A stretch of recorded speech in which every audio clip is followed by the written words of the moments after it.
We always land on Georgia, right? In Georgia today, voters are casting ballots for a contest that could see them once again determining which party controls the U.S. Senate. If no candidate gets more than 50% of the vote, the race will go to a runoff. As we have discussed here, we may not know the results tonight or even for a couple weeks. And as Greg Bluestein points out, it all depends on some frustrated Georgia Republicans on whether or not they'll even vote today because they feel candidate Herschel Walker has not earned their vote or their respect. Let's bring in the aforementioned Atlanta Journal-Constitution political reporter and MSNBC contributor Greg Bluestein. He's joining us from Governor Brian Kemp's election night watch party. Greg, tell me what you're hearing and reporting today. Well, more than 2.5 million people have already cast early ballots here in Georgia. And this is the time of day when both parties' candidates are just antsy because it's really hard to divine what's happening out there on a precinct-by-precinct level. Folks I've talked to say nothing has really changed the underlying dynamic here, but they're looking at exactly what you just said. They're looking at those crossover voters who might be supporting Governor Kemp, but also withholding their support for Herschel Walker, and that could be the difference between a runoff and an outright victory here in Georgia today. Jason Johnson, I know you have lots of thoughts, and we're low on time, so I'm going to keep my questions short. What are your sort of final thoughts on this race in the final hours before the polls close? I think this is the greatest indicator that we have to always talk about voter suppression. One key thing, it's almost 5 o'clock, right? In the state of Georgia, thanks to Brian Kemp and Raffensperger, they changed the state law so that you cannot get a provisional ballot in Georgia before 5 o'clock. So if you waited in line for 2.5 hours, got there, and they said, oh, there's some sort of mistake, you can't get a provisional ballot here. The level of voter suppression is beyond anything that we saw in 2018. So I think it's completely up in the air. There has been youth turnout at levels we haven't expected. Democrats feel confident. Republicans I've spoken to feel confident. But we can't say that whatever happens tonight is a fair and equitable election because there have been too many laws passed by election deniers to keep people from being able to express themselves. You know, Greg, it's so interesting. The election deniers were so offensive. They were rejected by Georgia Republican primary voters who picked Kemp and Raffensperger, who, as Jason said, did go ahead and pass and sign into law the election integrity law that was a voter suppression law. How is that changing things tonight?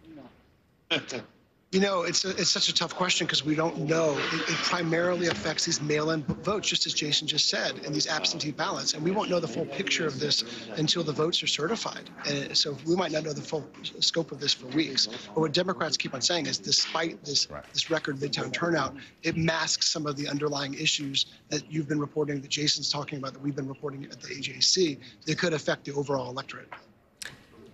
Jason, I want to know, just beyond Georgia, where are your eyes going? Where are your calls going or texts going? What information are you looking for? I am shocked. I talked to a lot of my former students in Ohio. I am so surprised at the number of people who say they really think Tim Ryan is going to win. I hear a lot of people saying that there are Southeast Ohio people who just can't stand J.D. Vance. Most people who I'm talking to in Florida say that it's going to be a complete wipeout. And what I've been hearing from organizers on the ground is to keep our eyes on North Carolina, that Sherry Beasley might be a lot stronger than we expected. And I'm surprised. Nicole, a month ago, I thought this was clearly Republicans take the House and Democrats maybe hold the Senate. I have no idea what's going to happen. It's the first cycle in like 4 cycles where I literally don't know what's going to happen. And we may not know for days or weeks because of vote fights and counts and fraud accusations. Yeah, I want to say I associate myself with your comments. I know nothing. Greg Bluestein, Jason Johnson, thank you so much for wading through it all. It's such a dicey hour in this day. I'm really grateful to both of you. Election day continues here on Deadline White House. We will head west, where our good friend Jacob Soboroff is in the vital state of Nevada. That's next. Don't go anywhere.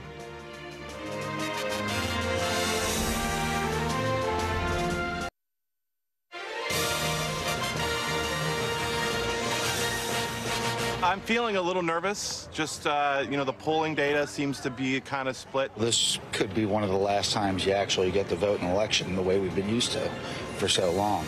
I mean, there's so many conspiracy theorists who are trying to figure out ways to overturn the will of the people. And I figure, you know what, I'm not going to give up my last opportunity. I'm so excited to be voting in a midterm, yes. Is it normally like that? Heavens no, we got to drag people out, remind them to vote, but there's an energy now.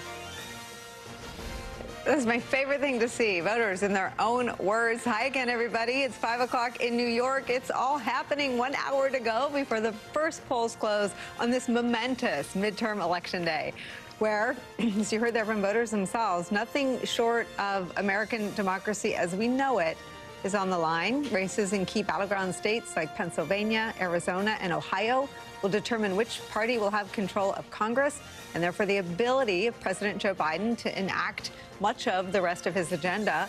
Looming over nearly every race this year is the twice impeached ex-president's big lie of election fraud in the year 2020. In the area of extreme divisiveness and distrust in our elections that he has ushered in. Today's results will showcase the power of those lies. As on the ballot in almost every single state are Republican candidates who to this day deny the legitimacy of Joe Biden's electoral victory and the results of the 2020 election. Their victories will have a huge impact on our country and on how future elections are run in America.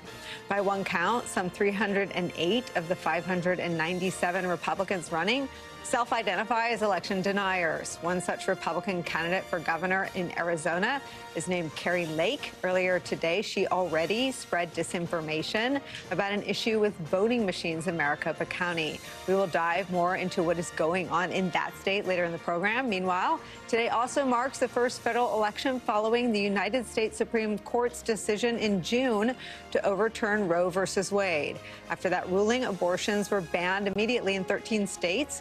For 1/4 of the country. That number may grow after today. 5 states have abortion measures on the ballot. It's where we begin our coverage this hour. NBC's Yumi Shalcindar is at a polling place in Grosse Pointe, Michigan.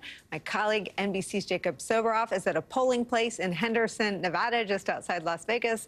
I start with you, Jacob, you first. Nicole, we talk a lot about the issues that get people to come out. We talk about the factors that get people to come out. This is the beautiful part of all of it. This is democracy in action. This is the beginning of, I think, what they say an hour-and-a-half line looks like at the Galleria Mall in Henderson, Nevada. Come with me. So these folks have been waiting here. Joe Gloria, the county clerk here in Clark County, had told me he was worried that people might stay away from the polls because of allegations of problems with the ballots here, irregularities, this kind of stuff that Adam Laxalt, who's running for Senate, had said that he was concerned about last time. That, of course, was debunked as conspiracy theory. Well, at this mall, people are showing up and people are voting.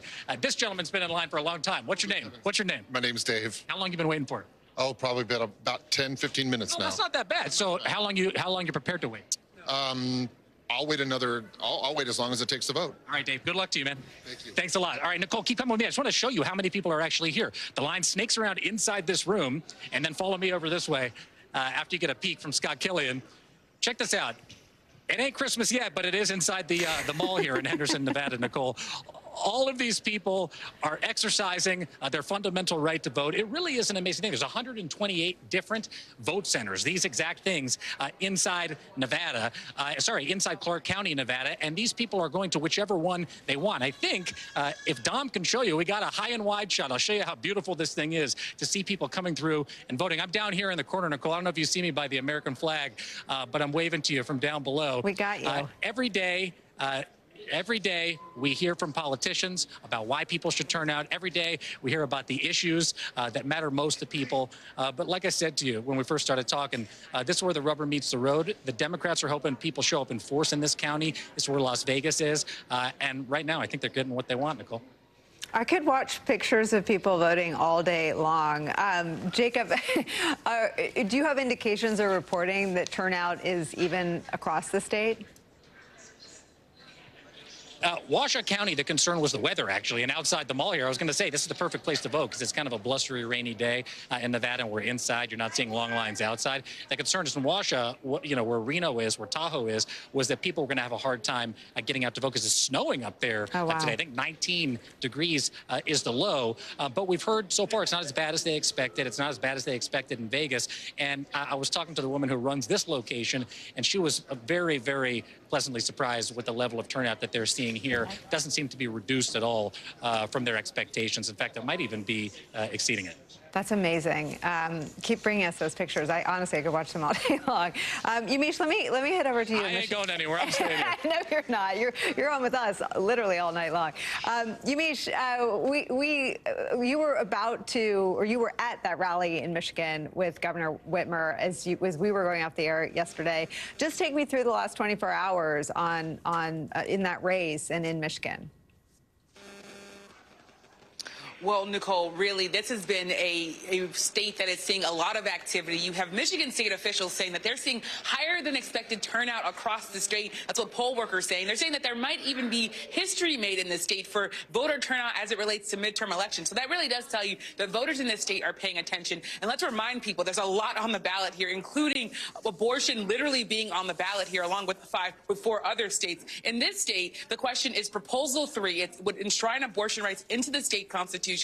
Democratic Governor Gretchen Whitmer, her closing argument over the last 24 hours has been that's critical to do, that abortion rights are human rights. Women need to have those rights protected. That's what she's been talking about. She's also been connecting it to the economy, saying that one of the most important economic decisions you're going to make is family planning and when you want to have children. But her Republican opponent, Tudor Dixon, has been saying the exact opposite. She's been saying abortion should be banned in all cases, including rape and incest. She's also been making her closing argument about the economy as well as parental rights and education. And I should tell you, we've seen a lot of people here with local school board signs, so that's really a contentious issue. But I'm also in Grosse Pointe, a very politically and racially diverse part of Michigan. I want to show you for a little bit. These are people who are filling out their voter information cards. People even giving us the thumbs up. I would say that that's a thumbs up for democracy. We're seeing it in action here. I want to walk with you, so walk with me. I know Jacob took you on a walk. I'm going to take you on a walk, too. I love it. If you walk over here with me, you'll see that there's a line of people here, again, in Grosse Pointe, Michigan, and it really is telling you, again, that people are taking this very seriously. And of course, we talk a lot, Nicole, you and I, about threats to democracy. And here in Michigan, you have on the top 3 leaders, the top 3 candidates here on the Republican side, they're either denying the election altogether or questioning it. So you have the governor, the secretary of state on the Republican side, as well as the attorney general. So Gretchen Whitmer, the Democrat running for re-election, she said they're conspiracy theorists. She's been bashing them, saying, along with abortion, you really need to be concerned about democracy and people who are really not good for the future of this state. So a lot going on here in Michigan, and really, in some ways, you see voters really taking it very seriously.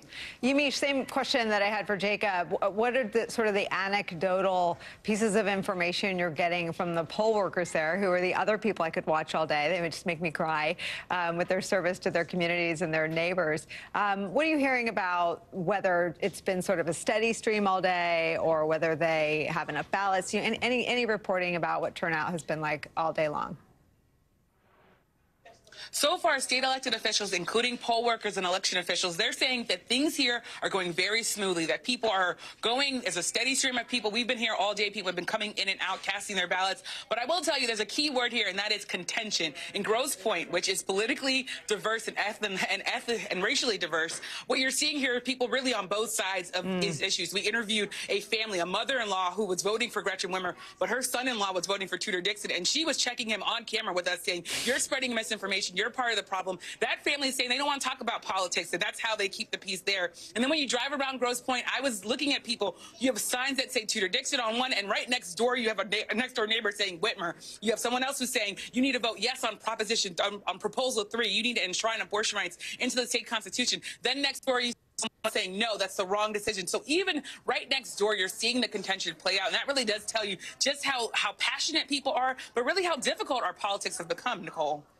Yamiche, you too will be joining our coverage all night long. I look forward to talking to both of you as we are all in this together tonight. Thank you so much for starting us off. Joining our coverage, Eddie Glaude, chair of the Department of African American Studies at Princeton University. Here with me at the table, I love saying that, former Senator Claire McCaskill and former Congressman David Jolly. All of you are MSNBC contributors. Eddie Glaude, I start with you. What are your thoughts today? Well, I'm nervous as hell, Nicole. Me too. I've been grading papers and giving back midterms to my students. Literally just finished having a conversation with a student about her writing, and all of them have already voted. Wow. So I'm looking at youth turnout. I'm looking at black and brown voter turnout. I can't wait to see those numbers, but I'm also paying attention to what's happening in Wisconsin and Michigan and Ohio and, of course, Pennsylvania. But you know, the bottom line, Nicole, is I'm nervous as hell. I wore a vote T-shirt yesterday. I wish I had one today that said, I'm nervous as hell. Yeah. How are you? This feels, first of all, it feels, if you watch NFL Red Zone, this is the witching hour. For any fans of NFL football, this is the witching hour because it's that point where things are going to be decided soon, and it feels like there's nothing you can do. And I remember this when I was You can still vote. You can still vote. You can still right? vote. Everybody can vote. But as a candidate, you know, this is the time that I felt like it was a case I tried as a prosecutor and the jury was out. That's right. And you just have to wait. And the waiting is so difficult when you care so deeply about the result. So it's a little bit like Christmas and a little bit like tax day and a little bit like, you know, having to break up with your boyfriend and all of that rolled into one. All the anxiety and all of the worry. I do feel pretty good. I've been talking to people all day. I've been talking to the nerve center on the Democratic side, on the Senate, the boiler room, as we call it. They're ones that are tracking everything. They're the ones who have deployed all the resources around the country. They feel very good about the turnout in Georgia. Jason Johnson, anecdotally, was yeah, they feel very good about the turnout in Georgia. They also say that it is interesting that Republicans were showing up very early in terms of in-person voting. But they can't tell with the drop boxes. As the day wore on, more and more people were using drop boxes where they're available, secure drop boxes. They're assuming in places like Arizona, where they've been taught, MAGA's been trained not to use a drop box, that most of those are Democratic votes. So, right, they're filming themselves. Yeah, they're filming themselves, right. So they're cautiously optimistic about the four big states: Nevada, Arizona, Georgia, and Pennsylvania. Those are the big four. What about Michigan? Well, Michigan is... Whitmer. Listen, she's done a really good job. A really good campaign. And that will really be a telling thing, because I noticed that Messina was saying in the previous hour, you know, people need to pay attention here. We get so focused on whether we control the House and the Senate. Governors matter. And Republicans have had a run on governors. But we're going to have, Illinois is going to have a Democratic governor. Michigan's going to re-elect a Democratic governor. I think Wisconsin's going to hold on. And we're going to have a very strong Democratic governor in Pennsylvania. This is a big deal for us to gain this many governor's races in this kind of year with inflation and all the inherent problems that people are facing in their lives. So there's a lot to be proud of right now. We're competing for the governorship in Oklahoma, for Lord's sake. I mean, whoever thought we could compete for a governorship in Oklahoma, and we're in it. So I'm excited about that. Can you tell? Yes. No, you made me excited. I've been weepy all day. I went in and voted this morning, and I started to cry, and they gave me my pencil, and I'm like, oh no, it's going to get reported. It's got to get it together. And so I waited till I had my sticker on, and then watching Jacob and Yamiche in there with all the vote, and you both their points. Who knows who they're voting for? But just when it comes to, like, to your point, when the case has been made and they're doing their thing, I want to still believe that that is majestic enough that enough people are voting to protect this. That's right. Look, buckle up, because everybody's participation today means that American politics are going to look dramatically different tomorrow. And I say that regardless of who comes out the winner. And this is very important. If Democrats pull off holding even one of the two houses tonight, they flip governor's mansions, I would add in Maryland and Massachusetts tonight as well, Democrats would have defied history. Right? This notion that Clinton lost 50 states or 50 seats in Congress, Obama lost 60, Trump lost 40. Bush 43 was the only outlier because of 9/11. The first time, right? Yeah, but the second time he lost. The second time he did. So American politics will look different tomorrow, because if Democrats are victorious, it will represent a huge shift in the American political ground, that Democrats actually hold the first midterm of their own president. Secondly, if Republicans win, American politics will change. We will now have to adjust to Republicans being in charge of one or two of the houses of Congress. But the other thing I'm looking for, and this is very important, I remember in 2018, as Democrats were winning, they were gnashing their teeth and complaining, and they weren't confident, and they were sad when they were winning. And I've already seen today people writing the postmortems for Democrats, and what did they do wrong, and why didn't they message this? Garbage. Stop it. Stop all of that. Is that on Twitter? I haven't been on Twitter all day. Well, I mean, frankly, people at these desks sometimes are already saying, like, Democrats did something wrong. Stop it. Look, the historic norm is that Democrats would lose tonight. And I will also tell you this. Republicans, if they take one or two of the houses, are not ending Social Security and they're not ending Medicare because Joe Biden has a veto pen and sits in the White House, and that's not going to change. Right, and would relish the opportunity to run as and the would man relish the opportunity. Look, no kidding. What Republicans will do is they're going to give us culture wars and they're going to impeach the president. And it's going to set up a very important 2024 presidential contrast that likely will strengthen the Democrats' hand going into that perhaps existential election. I guess I've just revealed myself as very Twitter ignorant, which is okay.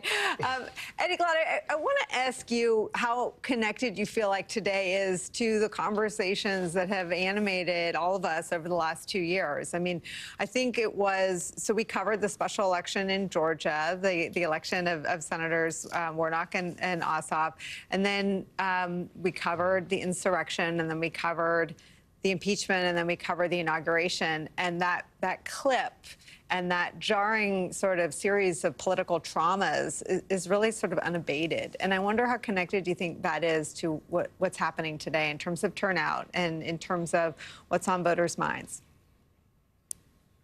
Well, I think it's intimately connected. I think Americans realize that this is an existential election, that our way of life is at stake. And however you parse that, no matter where you stand on the ideological spectrum, I think people are feeling that in their guts, in the marrow of their bones, that something momentous is happening in the country.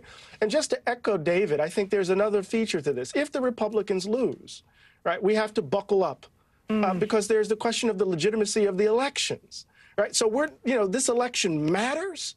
It matters if the Democrats win. It matters if the Republicans win. It matters if the Republicans lose. In other words, the midterms aren't going to settle our problems, right? It'll certainly suggest whether or not we're as mad as we think we are, or if we're better than we think we are, right? So I think part of what we do know, Nicole, is that the stakes are high, and I think Americans across the country feel that, especially in places like Georgia. Yeah, I mean, Claire, we were on together last night when Chris Hayes said something really interesting to Eddie's point. If there's a red wave, we will all cover a red wave. If the Democrats do better than they're expected to do, we will have to cover Republican allegations not rooted in fact of vote fraud. That's the asymmetry. The asymmetry is that if the Republicans win, there was no fraud. If the Democrats win, somehow it wasn't fair. That's normal now. I mean, that's what you teach your children. It's not normal, but yeah, that's what they do. No, but that's normal for them. Playbook, I mean, just look at 2020. None of the Republicans that won in that election said there was fraud in their election. The only place there was fraud is where they lost, even though it was the same systems. Our systems are so safe and secure. There is so much redundancy. I just got a text from somebody who is very knowledgeable about politics. They voted. They made a critical error when they voted. They caught it. They called them. They had an opportunity for them to fix it and cure it. So there are so many. These people are well trained. They know what they're doing. And you know what the Republicans will never have? They'll never have evidence. And they'll never have the facts of a fraud, because we don't do fraud in America. We really don't. In Neither party. And Jimmy either party. Jimmy Carter and Jim Baker looked at it in 2000. 60 judges, many of them appointed by Donald Trump, looked at it in 2020. It is a through line. I mean, there is not systemic voter fraud in America. Right. And look, millions of Americans are going to wake up tomorrow being newly represented by an election denier. Our family's one of them. As a result of gerrymandering and so forth, we kind of already know the outcome of our local congressional district, and it's an election denier. We also know in Central Florida, there's a down-ballot candidate who refuses to acknowledge the validity of 9/11 and landing on the moon, and they will likely win a school board seat. So these will be our new representatives. Now, look, I did some soul-searching on this, thinking, why is it important to call out election deniers? I mean, look, we elect stupid people all the time. Is it just ignorance? But it's not. It's dangerous. And here's why it's dangerous, because if you tell voters that their vote in 2020 didn't count because there was fraud and it was rigged, Well, that voter now doesn't feel like exercising their vote in 22 or 24 can remedy that fraud. The only way to remedy the fraud is through violence and intimidation and voter suppression, and that is the danger. That is the through line to what leads us to some very existential questions about democracy. So, yes, denying the election, the validity of the election, is stupid. It's ignorant. But it's also incredibly dangerous, and that's why we have to highlight it. It's also not an end point for them, because That's to Claire's point, they all know that, Jim Jordan was on the same ballot as Trump. They were all there. Every member of Congress is on the ballot every time. So every Republican that went back is alleging that on the line for president, that was the only one that broke bad, and every other line that had their name on it was good. I mean, it's absolutely nonsensical. Well, they're arguing that there is no way Republican performing voters would have ticket splitted and not voted for Donald Trump. So what they're suggesting is that administrators of elections went in and eliminated Donald Trump votes but left the other ones in place. Listen, Donald Trump lost in 2020 because people don't like him. There were enough Republicans who said, I can't stand that guy and I don't want him to remain president. So they either skipped or they voted for Joe Biden. That's why there was the ticket splitting. But what Republicans will tell you, it was fraud. And obviously Donald Trump will. And if he launches a new race for the White House, he's going to run on this, and it is dangerous. Look, I don't want to say nothing matters tonight. We will survive tonight, right? Our democratic institutions have a certain elasticity to them. We will survive whatever changes come or go in the next 24 hours. Speak for yourself.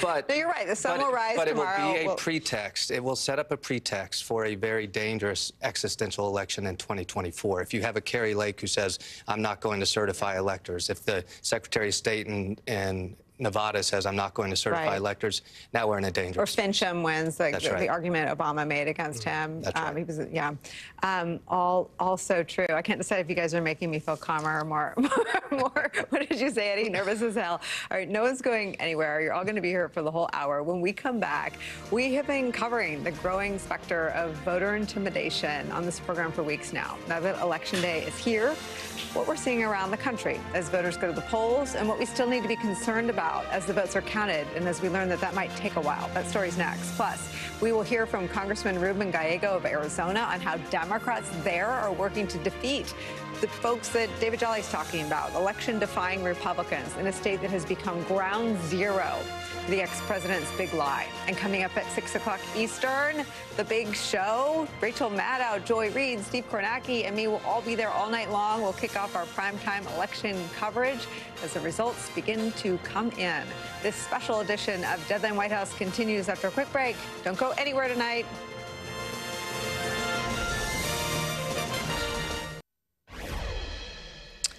So, of course, today we're also monitoring polling places for instances of potentially illegal voter intimidation after weeks of increasing reports of camo-clad people filming and harassing voters while they legally submitted their early ballots in drop boxes. It reached the point where the New York Times reported this today.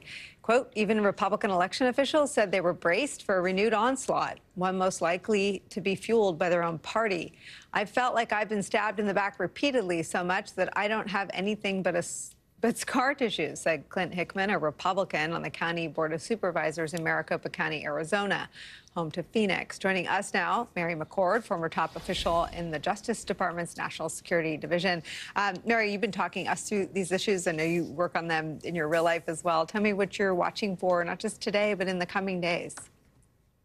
Well, certainly today, I think we're seeing the culmination of 2 years, really more than 2 years of disinformation that is, fueling various online threats. And so far, not too much actually at polling places, except that anytime there's some little glitch, some minor mechanical glitch or some, minor hiccup in the process, that's exploding online as being proof of some sort of fraud in the election process, and something that will mean that a result that is not to the liking of certain people in this country will be blamed on a rigged election.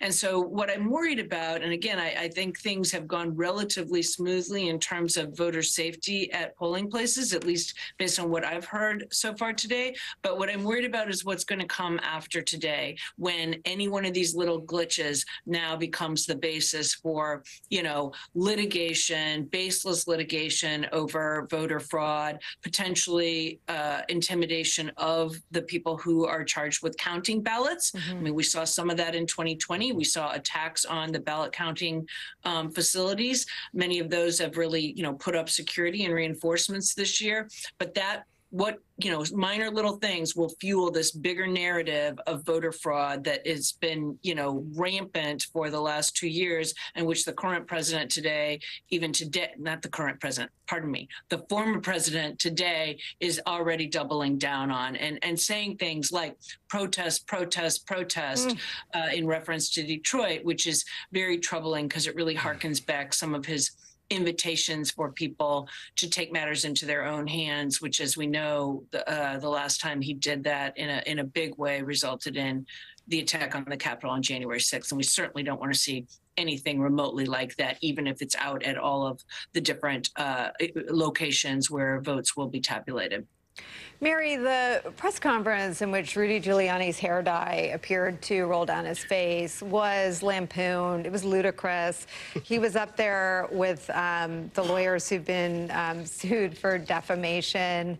I forget her, Sidney Powell. They were saying asinine things about space lasers and Hugo Chavez, I think. But the country hadn't been primed. It hadn't marinated in the stew of lies for as long as it has now. So if an event like that should come to pass now, what is the assessment of sort of our homeland security risks as a country? Well, I think, we now know what that all led to, right? And it led to an attack on the U.S. Capitol on January 6th. And obviously this election we've just been through is not a presidential election. So the focus is not so much on the U.S. Capitol, but focuses will be in, individual states. I'd say particularly the swing states, the ones that have already been the epicenters of episodes of voter intimidation, even pre-election, during early voting and at ballot drop boxes, et cetera. And so now, like you said, you use the word, this back then, that was before Americans have been sort of marinating in this stew of lies. And people are, more have accepted these lies over 2 years. Too many people have accepted these lies. Too many politicians have run on these lies and have not committed to respecting the results of the election. In fact, have said very clearly in some cases that they won't accept the results and they will litigate. And litigation before, back in 2020, was one of the justifications and rationales for people turning to violence. And I don't want to be, too overblown here because, we're very hopeful that there's better preparation this time around than last time around from our law enforcement, from our state and local officials, our federal officials, and hopefully even from, human beings themselves, election officials and voters who want to see a safe and fair election and they want to see the real results. We hope those people will be very steely in their response to this. But I think, we have seen violence before, and so we need to be prepared for it. Mary, the testimony of Shaye Moss and Ruby Freeman, she described herself as Lady Ruby. I think everyone had them, right, where we go to vote. We all have people like that, and their lives were turned upside down, and the risk to them grew. And even Brad Raffensperger, we learned in some text messages from Kelly Loeffler that came out that her fear of something happening to her husband grew. Gabe Sterling, who worked for Raffensperger, came out many days after Election Day as he started to fear that things were getting more fraught. What should we be watching for? What will be the indicators if that is growing, if the tension is rising in the days after the election? Well, last time around, there were more reported threats that, we knew some of at the time, but we've learned so much more about since then. That can be phone calls, that can be emailed threats, that can be threats using online social media platforms. And we have reason to be concerned that, there may be a lack of content moderation, at least at some of the major platforms, especially Twitter. Now that Elon Musk has projected that he's, going to really reduce content moderation, or at least we're seeing that so far in the short period of time that he's he's been the owner of Twitter. So they can come in these forms. They can also be threats at people's homes. We saw that after the 2020 election. We've seen that even since then. We've seen, protesters coming outside people's homes. We've occasionally seen people following someone's children, someone, whether it's an election official, we've seen it with school board members following their children to and from school, doing things that are very terrifying. And I think people need to keep in mind, for decades, hundreds of years, your poll workers, these are your neighbors. These are your community members. These are people you know in many cases, and you know them well, and you've always trusted them. So why suddenly they would become the bad guys, the evil people? I mean, I hope people just come back to first principles about the communities that they live in and realize that these threats, these are not a joke. When you feel like you have to pay for personal security or pull your kids out of school or move, relocate. These are all things that happened after 2020. That is very, very serious. And, I think our law enforcement will be staying on top of that as well. That'll be some of the signs, and other signs will be if crowds start forming outside of the ballot counting locations, particularly armed crowds.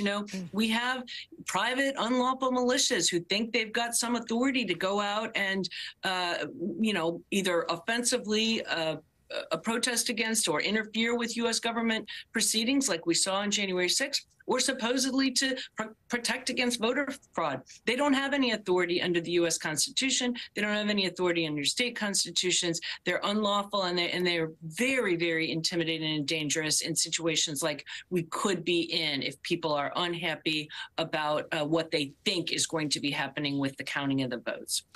Mary McCord, stay close tonight, and we'll continue to check in with you. Thank you for spending some time with us today.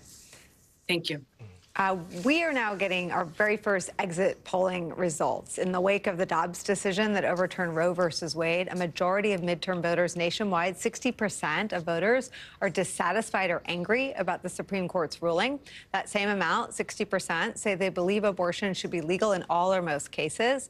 And 52% of voters nationwide trust Democrats more than Republicans to handle the issue of abortion. That may not be surprising, but it may be heartening to a lot of Democrats about the picture of this midterm vote. Not surprising.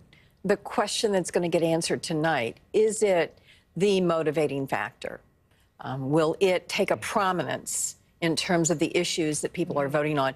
And I think it's very smart, the candidates who've leaned into this as an issue of freedom. And they try to co-opt freedom on the other side, right? This is about freedom, women's freedom and women's rights. And it's, I think it is going to continue. I said last night, I think it's the first chapter. There'll be other chapters along the way on this issue. I'm not sure the Republicans know how to handle it going forward. I think they've figured out they're on the wrong side of the American public on this one. Eddie, interesting too, 60% of voters view the Supreme Court as a dead weight around the Republicans. Very unpopular. The Supreme Court now boasts the spouse of an insurrectionist. It also has, as its stated intention, to take another look at marriage equality, and it overturned 50 years of precedent that at least half of the sitting justices said they would commit an honor in their confirmation hearings, rendering Senate confirmation hearings useless and foolish. Well, on the one hand, that may bode well for this political season. But on the other hand, it's another indication of the deep crisis we face. We have a gerrymandered House, a dysfunctional Senate, the imperial executive branch, and now the Supreme Court. Its legitimacy is questioned, and so it is another feature of the institutional crisis that our democracy faces. So we understand the politics of today. But that data, Nicole, is worrisome in terms of the overall faith and trust in our institutions as a democratic republic.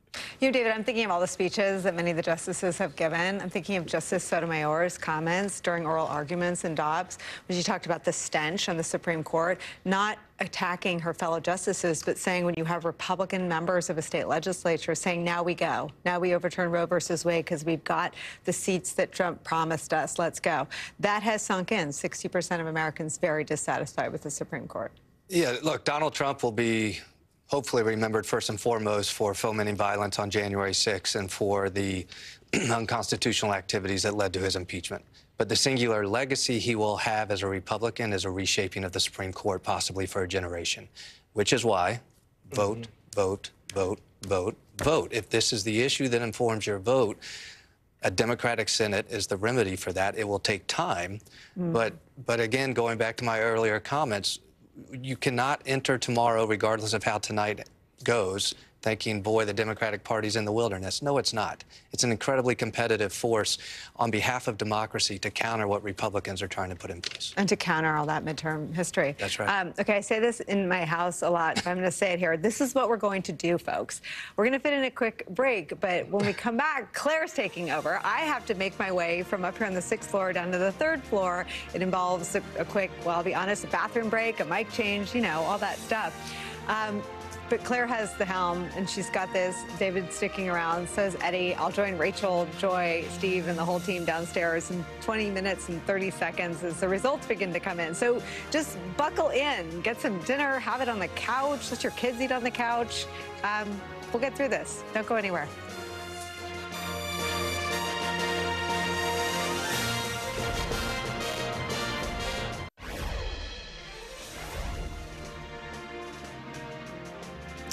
One of the states we're continuing to keep a close watch on is Arizona, which has become ground zero for the big lie and election deniers since 2020. Already today, we've seen issues at the polls in Maricopa County, and that's the big one, the largest county in the state. About 20% of the polling locations have had some technical issues and have been unable to read ballots. Joining us now, Democratic Congressman Ruben Gallego of Arizona.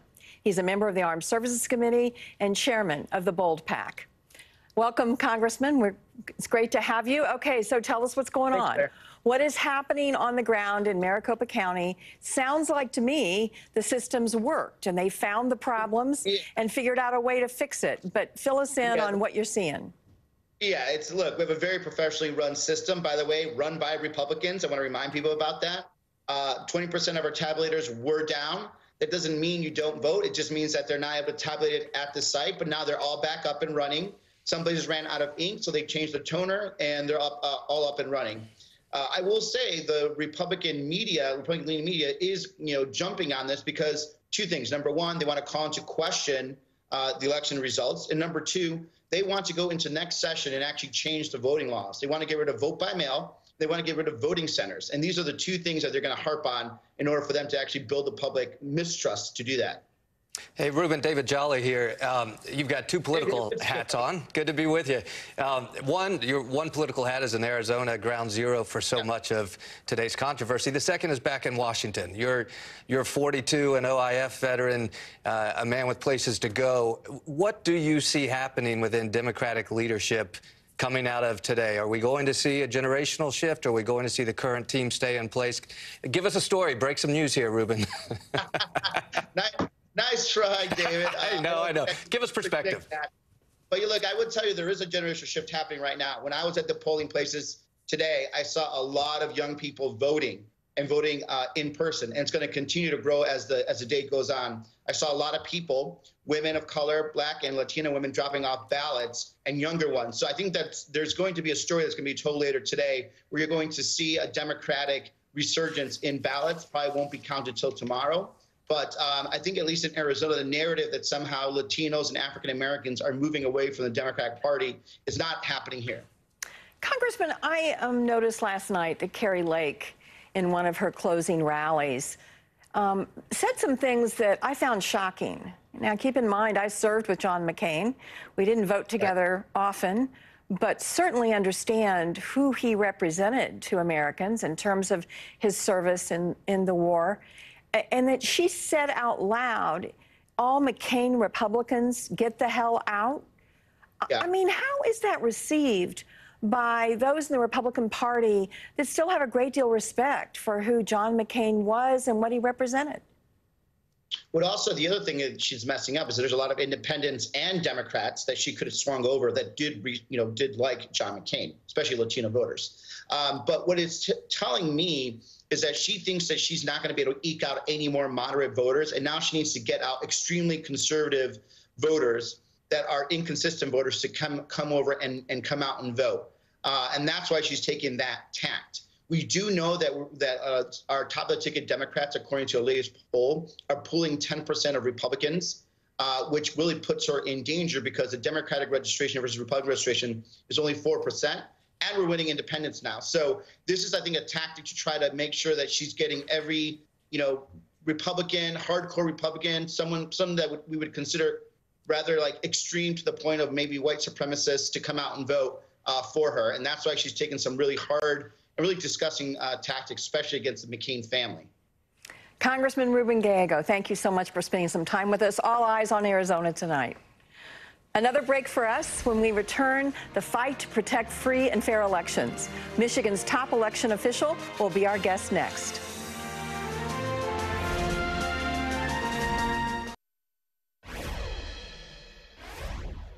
Many Americans will be facing a choice as they head to the polls today. One, to either defend democracy itself or to elect politicians who continue to embrace the big lie.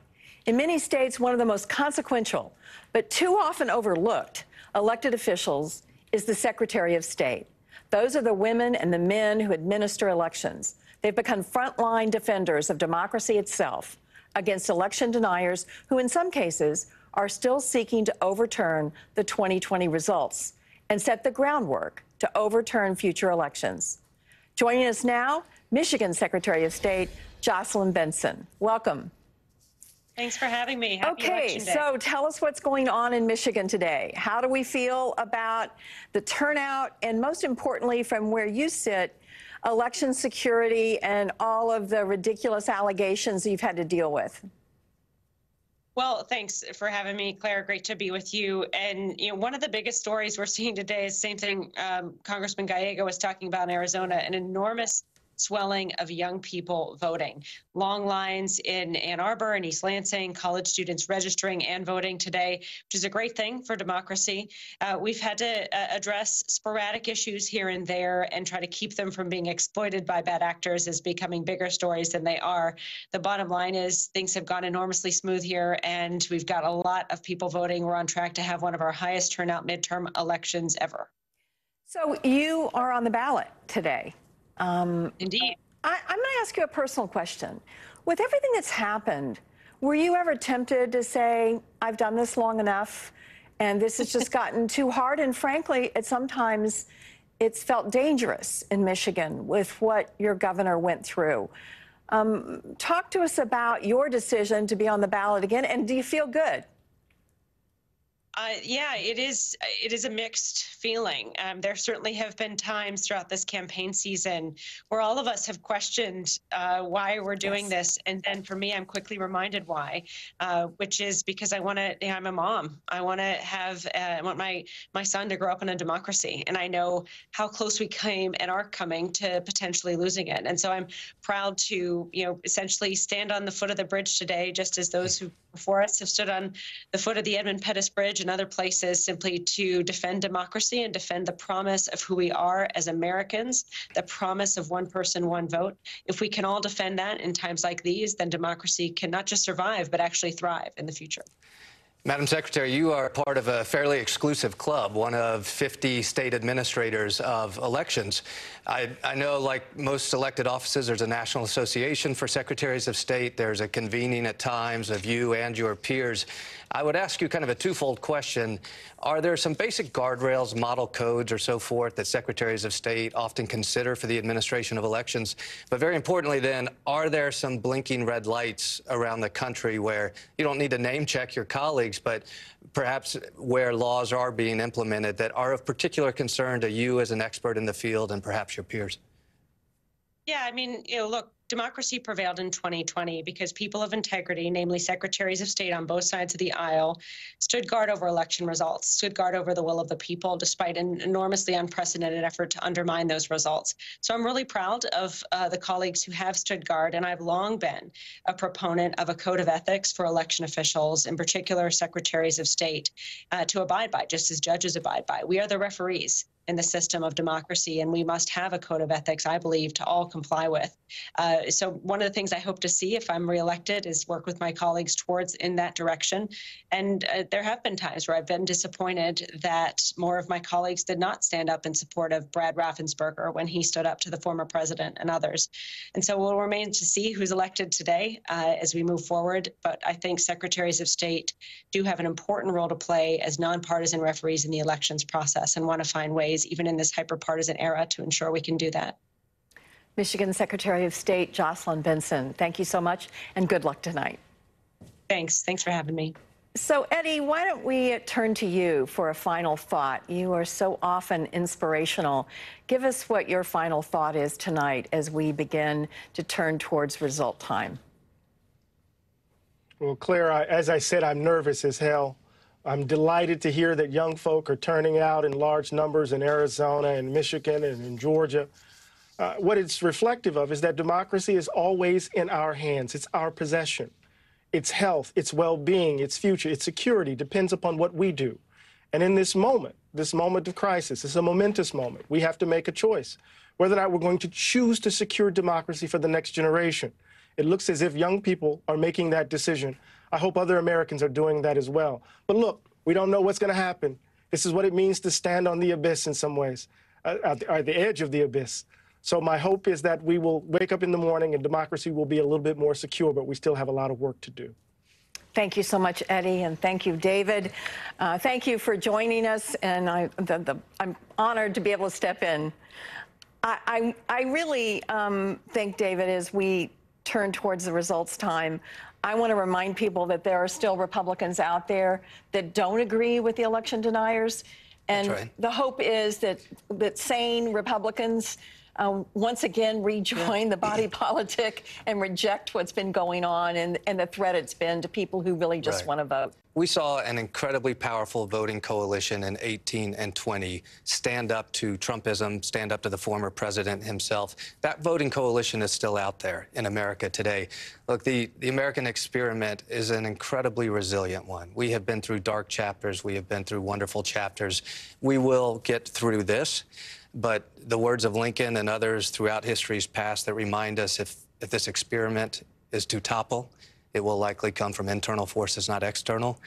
That is what we are looking at on the ballot tonight and in 2 years. Well, it's time, folks.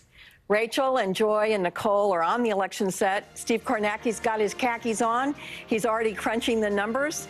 MSNBC's primetime coverage of election night will begin right after a quick break. Don't miss.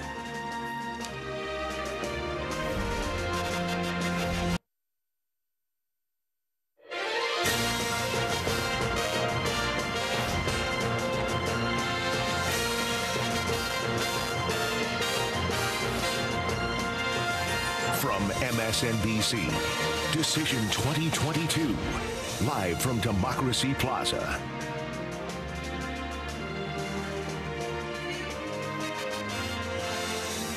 And here we go. It is 6 p.m. on the East Coast. I'm Rachel Maddow, coming to you live from our election night studio here at MSNBC headquarters. My companions on this long journey in tonight are here with me now. Joy Reid, Nicole Wallace, Chris Hayes, the great Ari Melber. We'll have many other of our colleagues joining us throughout the evening. We have water, we have painkillers, we have jerky, including weird jerky. We have 30 different kinds of chocolate. We're going to be fine. Steve Kornacki is at the big board. He is contractually obligated to avoid sleep for the foreseeable future. So please spare some kind of thoughts for our beloved Steve. He can't even hear us right now. The roaring in his ears is too amazing. The first polling places have just closed in parts of Kentucky and Indiana. We'll be getting our first results in any minute. The rest of the polls in those states will close in 1 hour at 7 p.m. Eastern, along with polls in a whole bunch of states: Vermont, South Carolina, Virginia, parts of Florida, also the all-important state of Georgia, where one of the tightest and hardest-fought Senate races in the country could determine which party controls the United States Senate. Over 44 million Americans voted early this year. And I know big numbers mean nothing in the abstract, but that means the record-setting early vote from the last midterm elections in 2018, which everybody thought was unbeatable, those numbers have already been beaten in the early vote this time around. Now, people who didn't vote early have been lining up all across the country today to cast ballots. There are many hours of voting left to go in many states. On the line tonight, as you know, control of both chambers of Congress. Democrats have an uphill battle to keep control of the House, where they have a very narrow majority right now. And history says the president's party always loses a significant number of seats, and particularly in a first-term, midterm election like President Biden's party is facing now. In the Senate, it is democratically controlled, but it's 50-50. And it absolutely appears to be a jump ball tonight, which means it could hinge on any one of a number of extremely close races. Also on the line tonight, 36 governor's races, hotly contested races for Attorney General and Secretary of State. In some states tonight, the vote could determine whether abortion is banned. Democrats, including President Biden and former President Obama, have been warning heading into today that democracy itself is on the ballot. And even though that sounds like a slogan with a lot of happy American patriotic-sounding words, it means something very specific this year. Something like 300 election deniers are running for office as Republicans across the country tonight. If they win, some of them could be in charge of how the next elections play out, whether vote totals are certified, whether winners are allowed to win, whether losers will have to acknowledge that they lost. It's that fundamental. When it comes to tonight's vote, Republicans are telling their supporters they ought to be suspicious of what's expected to be a long ballot counting process in lots of different states. In particular, we've seen Republican legal maneuvers in the state of Pennsylvania today, even today, make it more likely that the vote counting in Pennsylvania will last through much of this week. With a super tight Senate race in Pennsylvania, which could very well decide control of the U.S. Senate, we, of course, expect that Republicans will use the drawn-out process which they caused in Pennsylvania as supposed evidence of something being wrong with the vote there. Republican former President Trump is already telling his supporters to protest today's vote, already saying there's so much wrong with today's vote. We'll have more on that later on and over the course of the evening. But for now, voting continues across the country. We've got a big, long night ahead, which we mean in the best possible way. We are just getting started here. Now, my compatriots, y'all retired last night. No. There was discussion of caffeine and intermittent fasting and stamina already. But I mean, I feel like it is actually a healthy thing for the country that we are inoculated to expect a long night. We are inoculated to expect not only a long evening, but a long week of counting. Yeah. And I think one thing I want to say at the outset here before we get into the returns, people have made this point and I want to make it up front. Our beloved Steve Kornacki at the board, he will be reporting the data as he gets it. This data does not reflect actual changes in the state of affairs. The state of affairs exists. The votes are cast. We're getting them in different orders. It's if, like, someone reported to Steve Kornacki a basketball game with all the buckets out of order, and he just posts the buckets. Like, all the votes are cast, right? I think that this sense that gets transmitted in Republican circles that, like, there's something going on in Philly or there's something going on here. It's like found more votes. It's just all the votes. It's all the people who went and vote. They vote in different methods or being counted in different ways. And in the end, that will sum to an outcome. But there's no actual movement happening behind that. We're just learning it in real time and processing it in real time. And I really do think we saw this in 2020, leaping on that process as a means of sort of kind of create suspicion, right? That, like, there's something suspicious about this county reporting later or that county reporting later. They're all just the votes. So we're just going to take as long as it takes to count the votes. And then when you add them up, then you know who won the election. I think it's also, I mean, to that point, I think one thing that we haven't talked enough about is the disingenuous nature of the critique, right? The critique of the slow voting and of when votes come in and of what types of voting are supposed to count and what they're not. The reason you know it's disingenuous is because none of the people making that criticism applied that criticism to any races that Republicans won. Correct. We never saw Republicans in Pennsylvania, Republicans in Arizona say, my race doesn't look right either. I mean, if they won, they consider it to be fine. And so it is a pretextual criticism designed to make election results seem optional, rather than being something that's actually being nitpicked or pulled apart on a factual basis. And the thing that's unfortunate, too, and Donald Trump, you know, I think people who think that he's some sort of genius are just off, right? I mean, he was, you know, on The Apprentice, he was a decent actor, whatever. He's not a genius, but he did innovate a couple of things that I think we're stuck with, is that he did demonize one particular way of voting, which is, of course, absentee voting, which used to be a staple of the Republican Party.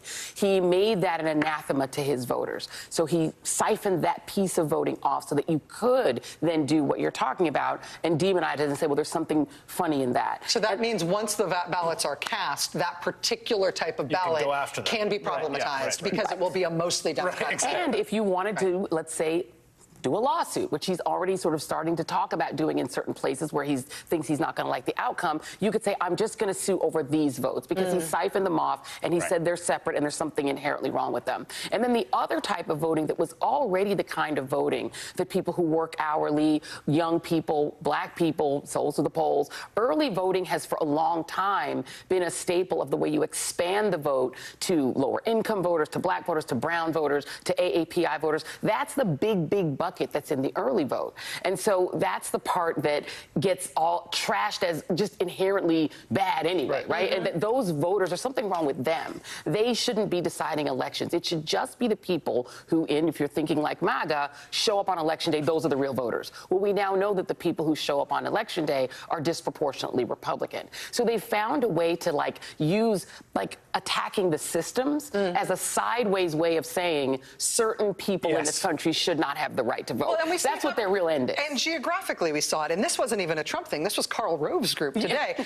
We saw these headlines today about how there's been a Republican legal assault on specific types of ballots and voting in Pennsylvania. No. The Karl Rove group today challenged the voting process in Philadelphia specifically, not in the rest of Pennsylvania. Right, just that one place. Just that one county. They're going to force them to institute new processes that will slow down the counting only in Philadelphia, and then they will complain that the Philadelphia drop boxes are bad, right? Who uses drop boxes? Lower income people who don't have time. People have to work an hourly job. But what's crazy is, do you know how Karl Rove became Karl Rove?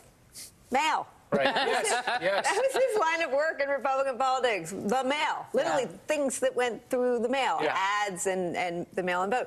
I think the important thing to remember is that the disenfranchisement is the bug. The feature is the red mirage. And we know because all of Trump's campaign officials testified under oath before the January 6th committee that the reason they've demonized every other vote other than same day, which they've never relied upon, but they do now, is to create a Trumpian mirage, a red mirage, so that the litigation and perhaps even the unrest takes place while people are deluded into thinking the stuff that gets, to your point, the baskets that get counted first tell a lie. And it really, if you sit and think about it, it signals incredible, extraordinary political weakness, which may not even be the case tonight. That's they what's so may be weird. politically That is strong. what's so weird. Yeah. And then, Rachel, you talk about this record-breaking turnout already early. This is a really interesting election night. I'm excited for it. And you think about what we're up against and also why people are turning out. This is the first election since Trump was booted out of office. Yeah. And the first election since an insurrection and failed coup. And since the pandemic transition. And since the inflation crisis, which many countries are facing, and since the war in Ukraine. So you know that feeling, and then Roe being overturned. So you know that feeling you had in 2016 of there's a lot going on, and then those 4 years was a lot going on, and then it was he lost, so he's going to leave, but not without a militant coup attempt, and then everything else, and so. I think high participation is really exciting. It may be across the spectrum. We're going to have to, as everyone's saying, see what voters say tonight and beyond and what Steve counts up. But people are participating in democracy, many of them with the expectation that their vote will count and the results will be adhered to, and I think that's a positive. And one thing that's amazing is that there's the partisan valence of voting method, which is mind-blowing. It's like the Dr. Seuss, the two warring tribes, which side they buttered the bread on. There's no partisan content to whether you vote by mail or abstain. There's literally none. There's no partisan content. It has been polarized by Donald Trump, right? So now you have this thing. I'm seeing Republicans being stay in line, which used to be this all Democratic homework. That's what Democrats But the one thing I'll say about that is this is where I think it really is important, right? These sort of small d democratic principles. I want them to stay in line. I want everyone to vote. Yes. I literally really do. To the core of my cells, want everyone to vote. I want everyone to be able to have their vote counted. I just do not. I think we want that has to be the first principle. Technocratically sound, good democracy, where it's not hard for anybody to vote and everything gets counted. Is that so much to ask? Joining us now is the great Steve Kornacki at the big board. Steve, I feel like we're cracking the seal on you right now. When are we going to start, do you think, getting meaningful insight into how the night's going to unfold? In 49 minutes, I would say. That's at 7 o'clock. We're going to have a bunch bunch of poll closings in some of the states and districts where the polls close at 7. I think we're going to get a lot of vote quickly and potentially a lot of clarity quickly. Right now, technically, in the eastern time zone portions of Indiana, polls are now closed. Same in Kentucky. No numbers yet. There is a House race, a competitive House race, and potentially a bellwether House race in northwest Indiana in the Gary area. That's in the central time zone, so actually it's not going to be till 7 o'clock that we start getting numbers there. But there is a congressional district in Indiana starting at 7 o'clock Eastern time we're going to be looking at. But let me give you a sense here of where we'll be looking in the early hour or two of election night here, where I think most of the action is going to be, again, starting at about 7 o'clock Eastern time. So start in Florida here, and I think Florida is the most efficient sort of big state, maybe the most efficient state, period, when it comes to counting up its votes. Everything except the Panhandle. So that is basically 90% of all the vote in Florida is going to start getting reported at 7 o'clock. And essentially the rule in the state is every county within 30 minutes is supposed to report out all of its early and all of its mail vote. And what that will be is about 2/3 of the vote, give or take, in every county. So in that 7 to 8 o'clock hour, you're going to get the majority of the vote in Florida. And then as soon as that's reported out by the counties, they then begin reporting out their same day. Typically, you're talking about an imbalance here in how members of different parties vote in Florida. There's a bit of a difference. It's not been hugely pronounced in the past, but the Democrats tend to do a little bit better with that early mail vote that you'll see first. The Republicans do better with the same day, but it's not, we don't see huge splits, but typically expect the first number you see in these counties in Florida to be the high watermark for Democrats and to come down from there. One of the places we're going to be paying very close attention to in Florida is Miami-Dade County, obviously one of the biggest counties in the country here. I'll just show you right now. This was the shift that we saw in 2020 in Miami-Dade. Look at this. In 2016, Hillary Clinton won Miami-Dade by almost 30 points. In 2020, Trump brought that down to a single-digit loss for Republicans. Again, this is 2.75 million people. This is 70% Hispanic. This has a lot to do with that national storyline that we've been following the last couple years about our Hispanic voters moving a bit away from the Democrats toward Republicans. Want to see what Miami-Dade looks like tonight? Republicans have been talking optimistically about outright winning Miami-Dade County in the Senate and governor's race tonight. There's also a competitive House race there tonight, so we'll be keeping an eye on that at 7 o'clock. Also at 7 o'clock, critically closing in Georgia, and that's where we've got, obviously, there's the governor's race, and then there's the Senate race everybody's talking about here. Now, in Georgia, one thing to keep in mind, again, related to that conversation you're having about the order that votes are released. Under the new voting law in Georgia, it's explicitly in the law right now, they encourage the counties to begin tabulating, and this is the key word here, tabulating instead of processing the early and the mail vote on Election Day. And the Secretary of State's office in Georgia has been working to encourage the counties to do this, meaning they get this flood of votes that are cast either early or by mail. And in the past, a lot of counties have waited until, the end of the night to count it up. And it's been, we saw in 2020 how that could result in some long delays. There's the possibility here that it's going to be a lot like Florida in Georgia tonight, where you get the mail and you get the early vote, especially in the big counties early.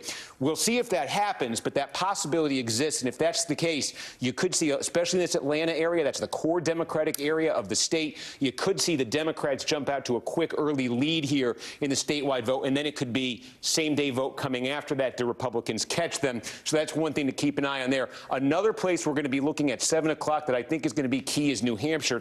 The official poll closing time in New Hampshire is 8. It is done by city and town. These are not counties. New Hampshire doesn't have this many counties, but this jigsaw puzzle here you see is every city and town in New Hampshire, and they each set their own poll closing time. Most of them have chosen 7 p.m. Eastern, and what I think is going to be so significant here is with this many cities and towns, we're going to get some complete results, I think. It'd be scattering, but a lot of places will be able to report out their complete results, and once we have complete results from a city or town, we can compare it to the last election. And so the interesting thing here in this New Hampshire Senate race, which has emerged as an unexpectedly close race here, is, look, it's a state that Donald Trump lost by 7 points in 2020. So Bolduc, the Republican, basically he wants to be running in any given city or town 5 points better than Trump. So we're going to begin to see, as these cities and towns report, maybe in that 7 o'clock hour, is he doing that? Is he falling short of that? It could tell us how New Hampshire's going. That could offer us a clue, too, about perhaps what's happening nationally. So those are some of the big things we're going to follow at 7 o'clock. At 7:30, we're going to add in votes. North Carolina, the polls will close there. Again, early in mail will probably come first in North Carolina. Also at 7:30, the polls are going to close in Ohio. That between J.D. Vance and Tim Ryan. Again, I would expect the Democrats, the early in the mail, to be predominantly the vote that's reported out first. So again, I would expect that to be the high watermark for Ryan. And then the question of the night to be, as the same day is counted, is Vance able to overtake him in Ohio? And of course, all sorts of House seats here. There's in Virginia, New Hampshire, in Ohio, North Carolina, Georgia, Florida, all sorts of House seats where we could be getting results in that 7:30, 8 o'clock window that I think could tell us a lot about that Republican quest to flip 5 seats, win control of the House. Steve, I have one thing to confirm with you, one thing to ask you, and one thing to prompt you to talk about. The thing that I want to confirm is that you're saying that while we have been talking about the so-called red mirage and how in a lot of places the first vote that gets counted will tilt toward Republicans, and Democrats have been trying to prepare people for that, you're reminding us that actually in Florida and Georgia specifically, not only will we get votes soon, but that's likely to be high water marks for Democrats. It's likely to be the most Democratic-leaning vote totals that we're going to get in one big dump. Definitely in Florida. In Georgia, that is the theory. Okay. This is the first time they're running the election with this encouragement to the counties to do this. So we're going to see if they do that. In Ohio, yes, that was the case in 2020. You saw Joe Biden actually have a lead in Ohio until about more than 50% of the vote was counted, and the same day came last. Where you'll see this idea of the red mirage, as it's been called, where the Republicans get out to the big lead and then the Democrats, try to play catch up. I think the states where that's more likely to happen are Pennsylvania, Michigan, and potentially Wisconsin.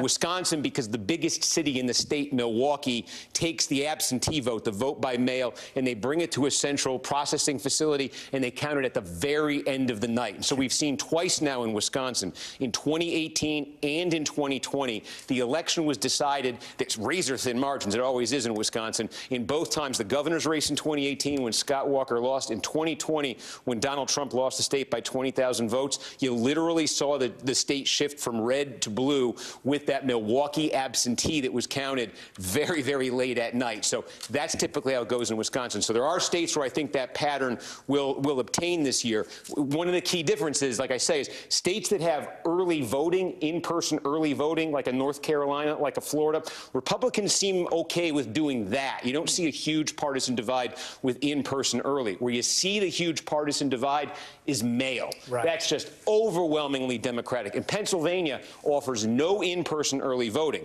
So you're either voting by mail or you're voting same day. And so that's where you really get those dramatic splits in a state like Pennsylvania. And so it really depends. And you can see the numbers move all around. But I think Pennsylvania has the potential, again, to be one of those states where the same day gets tallied faster, perhaps, than the mail. Although, again, they are saying this is going to be a little bit different this year in terms of incentivizing the counties to do the mail faster, but we shall see. Okay, Steve, we're going to take a quick break. I know that we are starting to get in some of the first real vote from Indiana. We're going to take a quick break. We're going to come back to you for those first votes again. Some of Indiana is closed, but not all of it. So we'll be looking at that right after the break. We're also going to be going live to Nevada, where Democrats are hoping to hold on to a Senate seat, and there's a hotly contested governor's race there, too. It's all ahead. First vote is coming in. We'll be right back with Steve after this.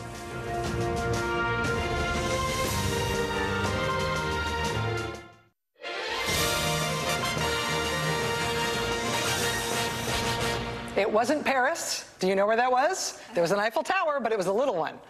That was Nevada. Let's go live to Jacob Soboroff in Henderson, Nevada. Jacob, everybody's been telling me that you were at a polling place that is having unexpectedly big turnout. Is that right?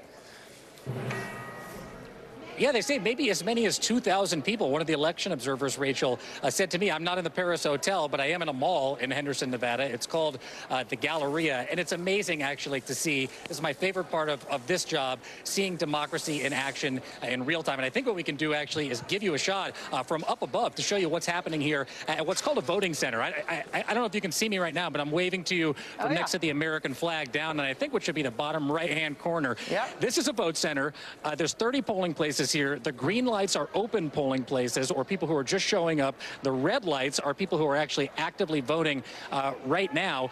And this is a unique and novel concept because voting centers are centralized voting locations. There's 128 of them in Clark County, Nevada. Usually there'd be 914 different election precincts, but people can vote at any of the 128 vote centers here in Clark County, Nevada, and they are turning out. People were worried about this. 5-10 years ago, this was not a concept that was used in election administration. I was an election reform advocate. We talked about ways to get people to turn out. Fort Collins, Colorado pioneered this concept, and with COVID, you now see this all over the country. The turnout here is massive. I know we got to go, but I just want to show you real quick. Come with me. Yeah. And by the way, Merry Christmas at the mall. It's and Happy Hanukkah to my people, as a matter of fact.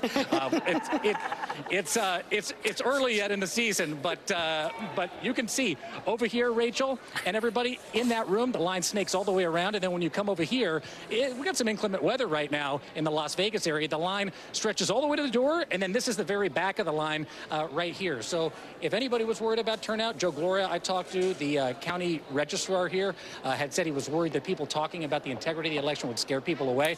That is not happening at all, at least here at the Galleria Mall in Henderson, and we're gonna stay here as long as we can. Jacob, let me just ask you about the vibe and how people are doing. Obviously, that's a very convenient and comfortable place to be queued up, but people are still lined up. Have spirits been high? Has anything been tense? Has it been okay? No, people have been terrific. In fact, there was a guy, Dave, I was talking to. I'm just trying to see if he's still here. He left. It was about an hour, he said, from the back to the front of the line. That's when the line started at the door. Now the line starts up. Let me just see if I can ask this nice person. You guys are at the very back of the line. How are you guys feeling? Are you worried? No. How long are you ready to wait for? As long as it takes to make things right. That's democracy right there. As long as it takes to make things great. What's your name? Appreciate you. Nick, Jacob. Thanks a lot. So as long as it takes to make things great in Henderson, Nevada, Rachel. Right on. Jacob Soboroff live in Henderson, Nevada. We'll be back to you, certainly, so we can get you in front of that Christmas tree again, so we can just blackmail you with the photo later.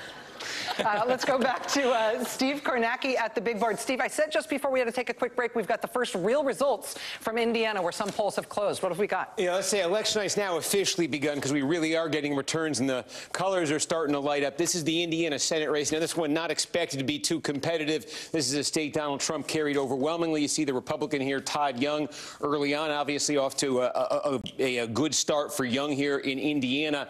What we are going to be looking for in Indiana, and again, this is a split poll closed state here between the central and the eastern time zone. This is the congressional district I alluded to a minute ago. This is in the Gary Hammond area. Democrat Frank Mervan running for re-election, getting a challenge from Jennifer Ruth Green, the Republican. The backdrop here is this is a district that voted for Joe Biden by 8 points in 2020. It changed a very little bit in redistricting, a little bit more Republican friendly. This is one of those targets Republicans have. They have invested heavily here. They think they've got a very strong candidate. 7 p.m. Eastern, we're going to start getting numbers here, and this could be a bellwether congressional district. But right now, we're just getting numbers in Indiana from the Eastern time zone. We're also starting to get numbers from the other state with 6 p.m. Eastern time zone closing. That is Kentucky. And you see just a very small, really one county from Eastern Kentucky coming in here. Rand Paul, again, running for re-election, the heavy favorite to get re-elected. But what we're also following in Kentucky tonight is, if you remember over the summer, that abortion referendum in Kansas,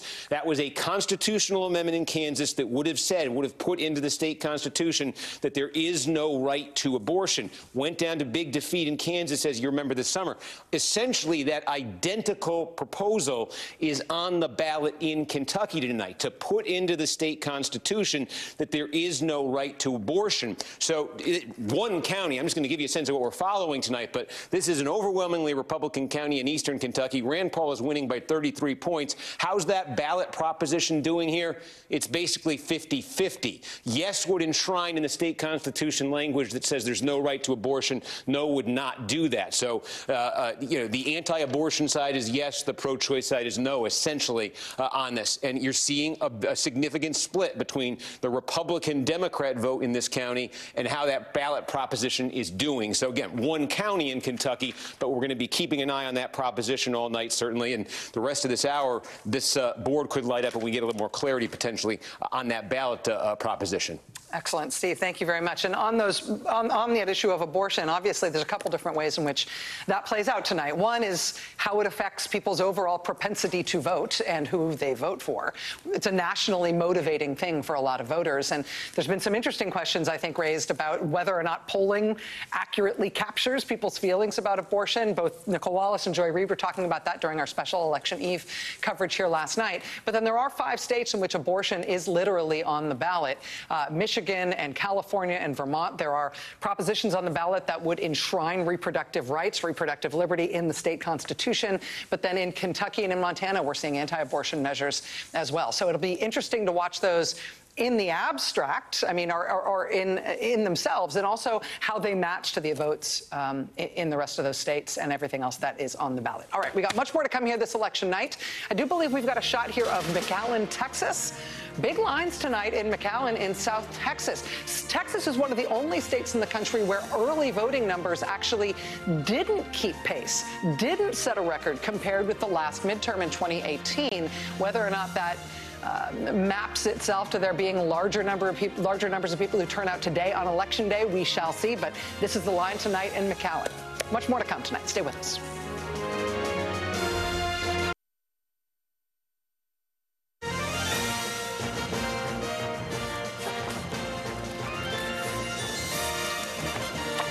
Welcome back. It is 6:36 on the East Coast, which means that in about 23 minutes, we are looking at poll closings from a bunch of big states. We are looking at poll closings at the top of this hour in Georgia, in the rest of Indiana. Some of Indiana is already closed, but the rest of Indiana will close. Kentucky, South Carolina, Vermont, Virginia, almost all of Florida. That's going to be happening tonight within the next 23 minutes.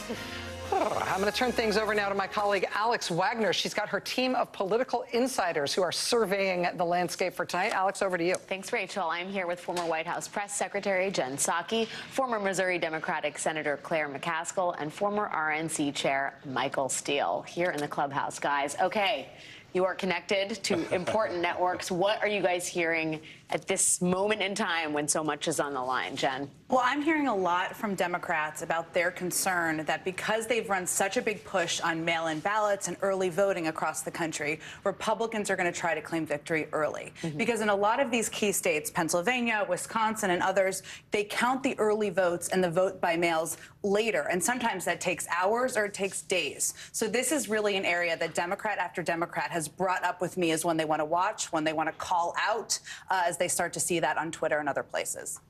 Part of the reason that those ballots are counted late is because Republican-led legislatures have made sure that the processing of those mail-in ballots and absentee ballots cannot happen That is until exactly the Election Day. case in Pennsylvania, which is such a key state tonight that we're watching. They are not counted today because of the Republican legislature there. And that is also a place where this type of game playing could happen. And we're already seeing cries of fraud from the former president and other Republicans across the country. Senator McCaskill. Well, people feel pretty good about Georgia. The turnout, I've been talking to the back room at the Democratic Senatorial Campaign headquarters. They feel really good about turnout of young people. They feel very good about the turnout of African Americans, especially in Georgia and Pennsylvania. A little worried about Nevada, but what's weird in Nevada is it's hard to tell how many people are showing up that are dropping a ballot in a ballot box as opposed to waiting to vote in person. So what you're seeing in terms of early numbers are those people who have voted in person. It's very hard to tell what that turnout actually is. And when you see Jacob's reports, it looks like they're lined up for miles and everything's fine. But there's a little bit of worry about the turnout in Nevada. And I was going to say, and the Democrats have been really focused on getting people to turn in those ballots by just dropping them off. The culinary workers, which is such a huge, important union, especially in Clark County, Vegas, baby, the big place where Democrats are reliant on. They are doing that. They're picking them up legally. Everyone legally Not picking them up, harvesting. dropping them off. those also we don't know the numbers on. So there's a lot of early numbers and Democrat numbers that we don't know at this point. So just keep in mind, the people that we are expecting are dropping those ballots off may be disproportionately voting for Democrats. Yeah, because MAGA has been trained not to use a drop box. Right. I mean, they're out there with guns and camo, right? I mean, they're not going to be doing that against their own people. Yeah. So they've been trained to not use the mail and not use drop boxes, but to show up in person. So they're really going to be cynical about trying to claim victory before they can.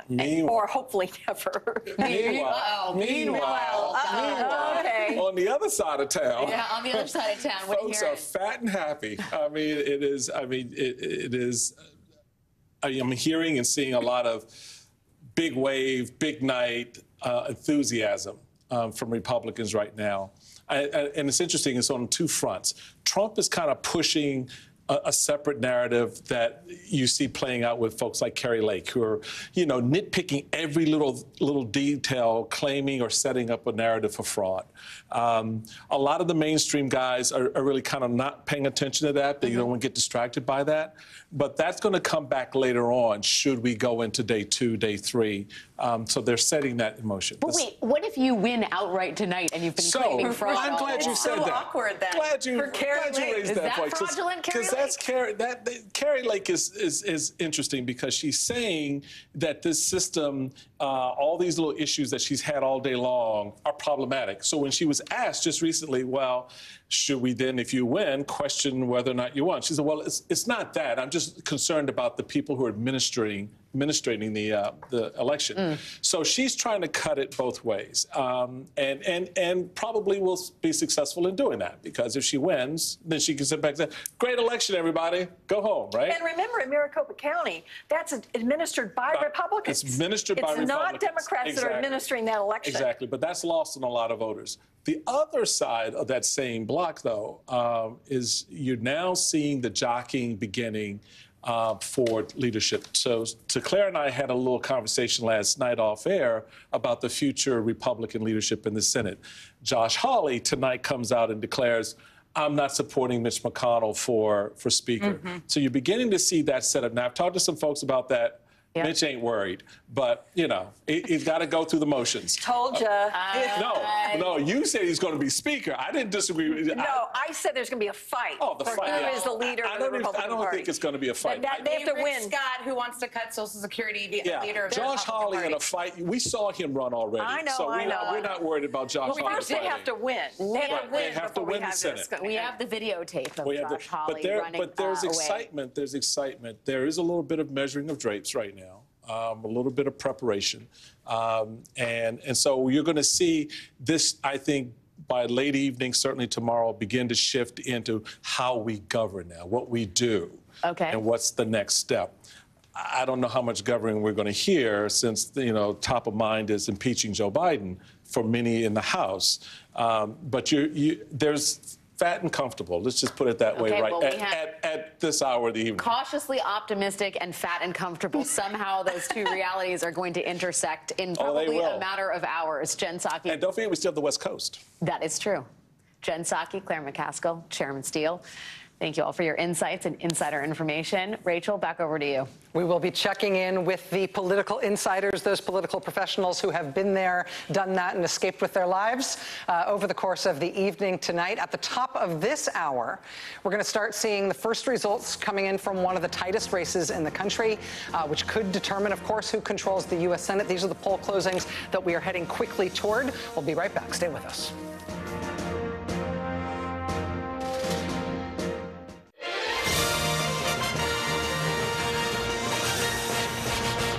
Just moments ago, we had a live look at a big, healthy-looking line of voters in McAllen, Texas. We're going now there with Priscilla Thompson, who is live for us there at that polling place. Priscilla, what are you seeing?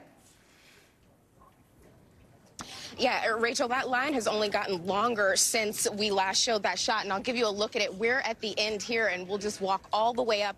All of these folks coming to get in line to vote after getting off work, wanting to make their elections heard, their voices heard on Election Day. We've got a high-profile governor's race here and 3 congressional seats that are very competitive here in South Texas. And this line has been out the door throughout the entire day since we've been here. This is about as far as we can go, but you'll see the line still curving around with folks trying to get inside the door. I have been talking to voters here all day today about what's on their mind as they're heading to the polls. And for the people who I've spoken to that have talked about the economy, they've talked about immigration and crime, many of those people tell me that they're supporting Governor Abbott and Republicans this time around. And in fact, I'll swing the camera around to show you there are a whole host of supporters of these various candidates who have been out here all day just shouting at this line of voters. A lot of Governor Abbott supporters saying, vote your pocketbook, look at the gas prices, and trying to make that last-ditch effort to voters. But I've also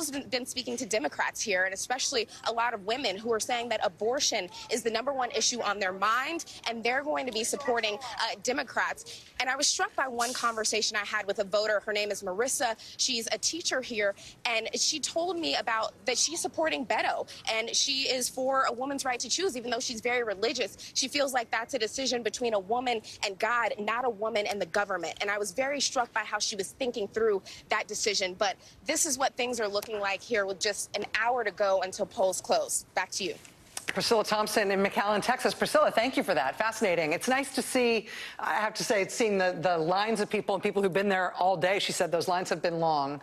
And to see all the electioneering going on, but everybody's still in good spirits. Yep. Yeah. Everybody, not being tense, it just being a lot of enthusiasm. That's exactly what we were looking for. But I also want to talk about some of that data that comports basically with what Priscilla was just describing there anecdotally. Some of the most interesting exit poll data that we've seen today is on the issue of abortion. I want to show you guys this and get your take on it. In terms of the NBC News exit polls today, voters were asked, what is the most important issue to you? And overall, the #1 answer was inflation at 32%. But look how close abortion is. Abortion at 27%, and then everything else much lower. Crime, gun policy, immigration down at 10 and 11%. But abortion right up there with inflation.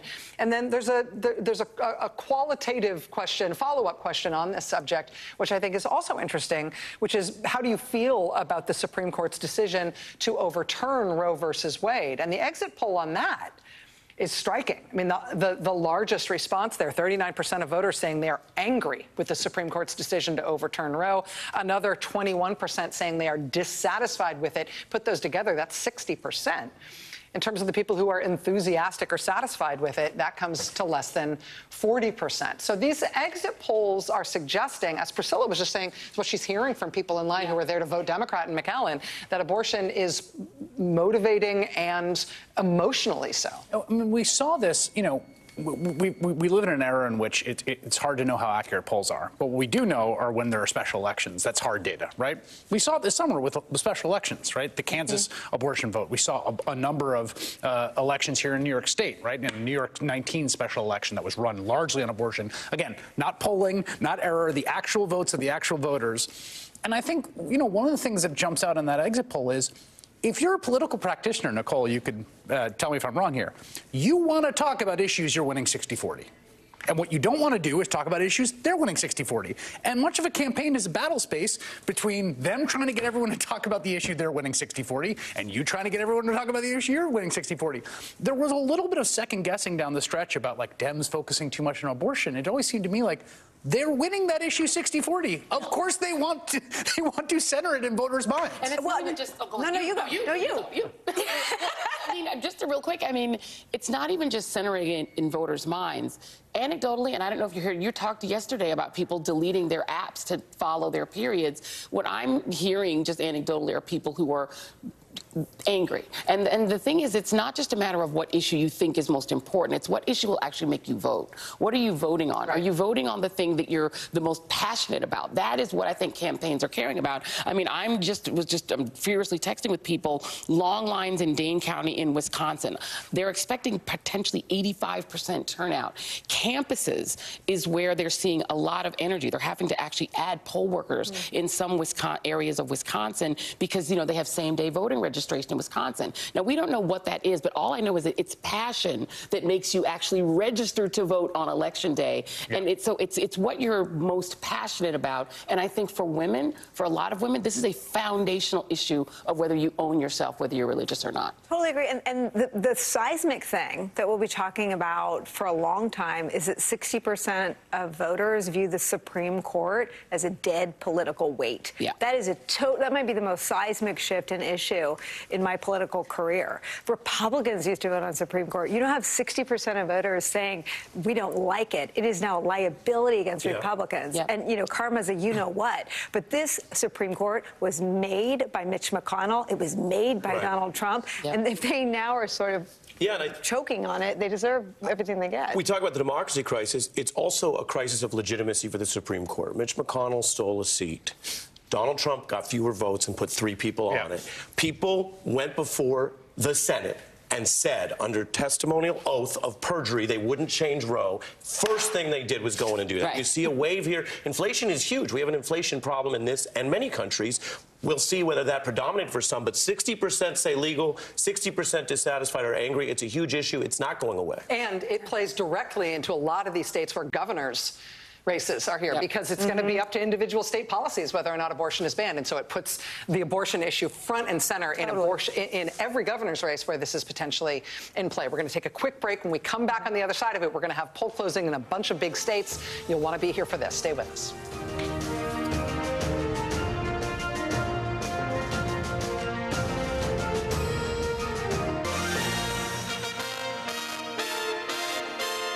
We are just moments away from polls closing in Georgia and Florida, New Hampshire, Vermont, South Carolina, Virginia.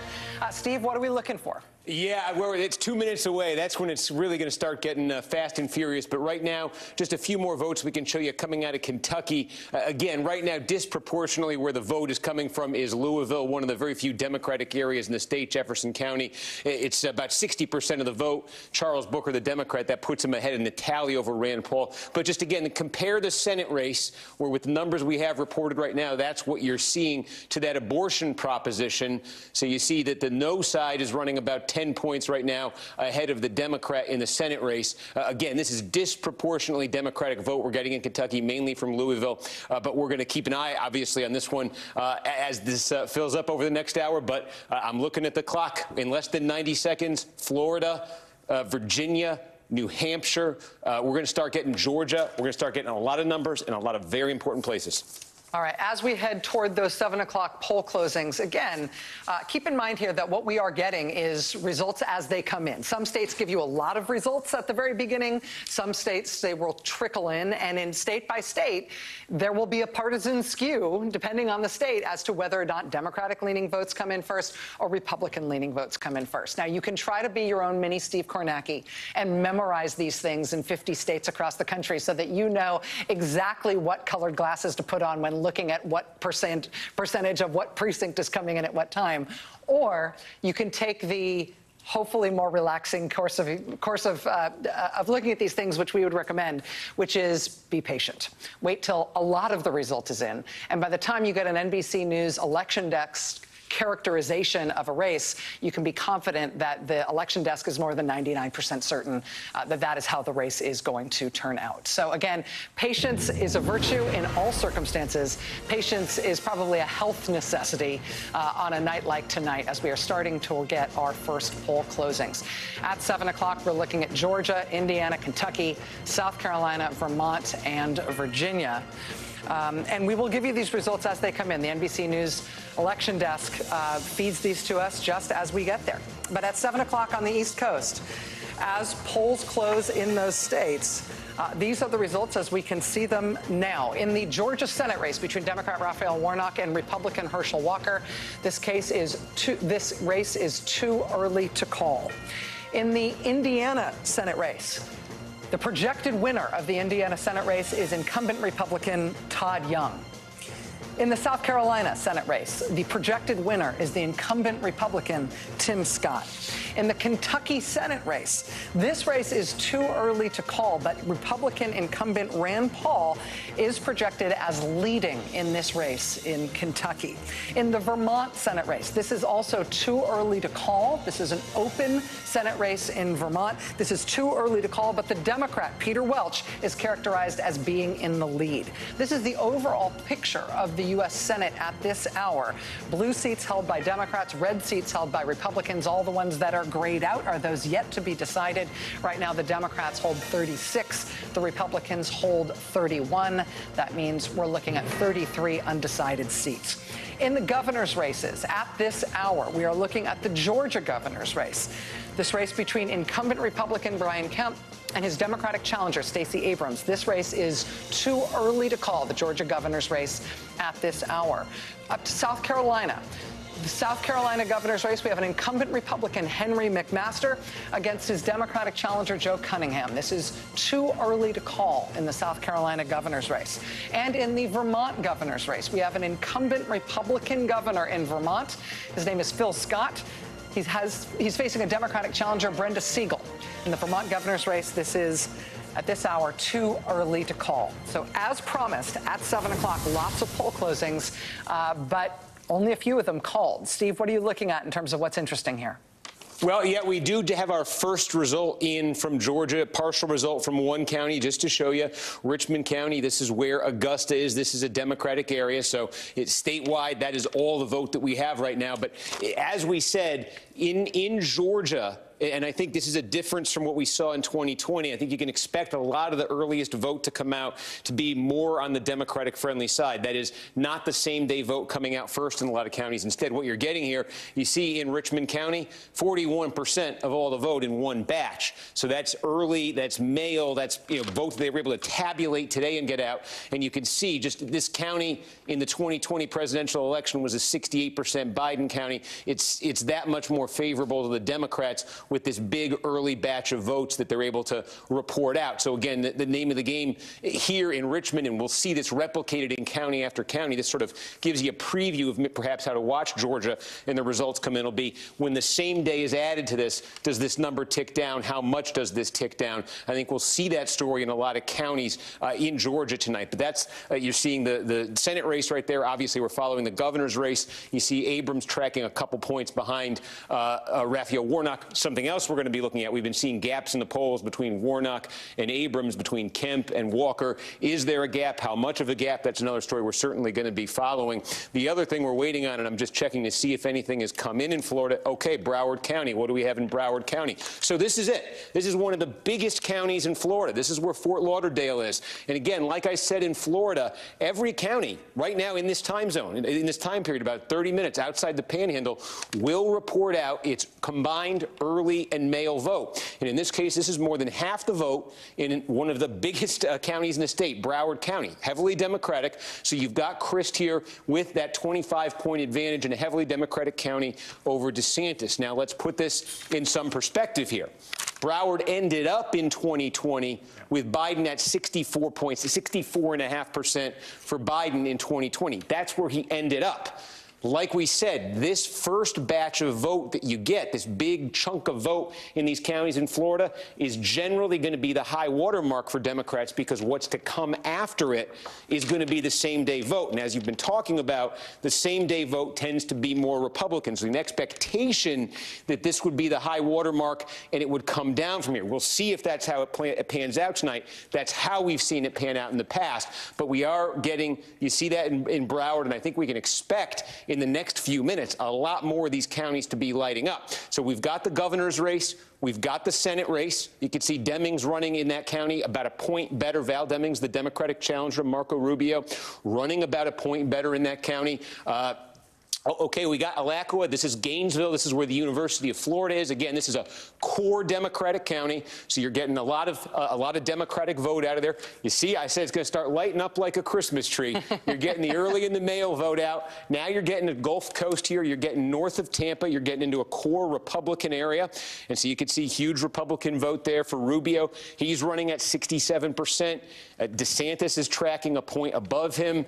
You're adding all of these together statewide. This process is going to be playing out pretty intensely over the next few minutes. The other thing to keep in mind in Florida is it's significant for control of the House, because Florida gained a new congressional seat in redistricting this year, and they also had one of the most aggressive remaps, redrawings of the political map. The governor, Ron DeSantis, insisted on a map that even some Republican state legislators were uncomfortable with, that functionally could result in drawing several new Republican districts here. Actually, I can call up and just show you. There are a couple of places here. For instance, the 4th district, this used to be a Democratic district represented by Al Lawson. Al Lawson is now running against a Republican incumbent in the 2nd district. He basically switched to run in what is a pretty heavily Republican district. Lawson is a huge underdog in this district. His district was the 4th and was basically blown up in redistricting, and instead the 4th now is a district that Donald Trump carried by 7 points. So if the Republicans are able to win this, this is suddenly friendly territory. This would be a pickup for Republicans. Similar story in the 7th district of Florida. Again, you can see here under these lines, Donald Trump won it by 5 points. It was previously a Democrat by 10 congressional district. Here we are getting a big number out of Georgia, so let me call that one up right here. I think we're getting Fulton County in right now. Yes, we are. Okay, so we're getting, well, it says 8%, but I think we're getting, let's take a look here.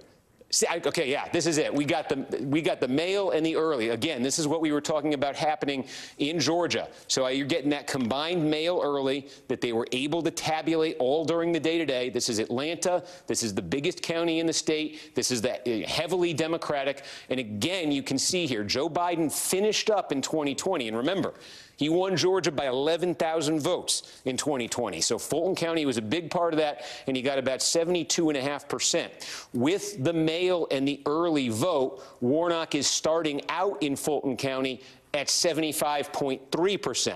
So now what's going to happen, and it may take a little while because they've got to bring all of these same day, to get the same day counted, they got to bring it to a centralized location. It's a sort of a bureaucratic mechanical process, but we will start getting the same day vote, and the question will be, does that come down? If so, how much does that come down? And if you're Warnock, you don't want it coming down any farther than that Biden number where Biden finished in 2020. That was just enough for Joe Biden to carry Georgia in 2020. Take a look at the governor's race, and again, you see, now that's interesting. You're seeing a bit of a gap here in Fulton County. Again, core Democratic county. I just showed you Raphael Warnock over 75%. Stacey Abrams in the governor's race only getting 71% from that initial batch of Democratic-friendly votes. That already puts her under that Joe Biden number in Fulton County of 72.6%. So again, she's now got a challenge of hoping for a different pattern in that same day vote, perhaps, than has been expected. But again, this area right around Atlanta, there's an expectation, or at least certainly a distinct possibility, we're going to get a lot of these big counties right around Atlanta. A lot of them are very Democratic friendly. We're going to get big batches of votes like this pretty early on in the night. You do see some of the more rural Republican counties now, they're coming in too. This is where Republicans counter the Democratic strength in the Atlanta metro area. You could see Brian Kemp in the early, this is just Pierce County, very small, but to give you a sense here, Donald Trump finished with 87.3% of the vote here in 2020. Kemp starting out at 89% in the governor's race.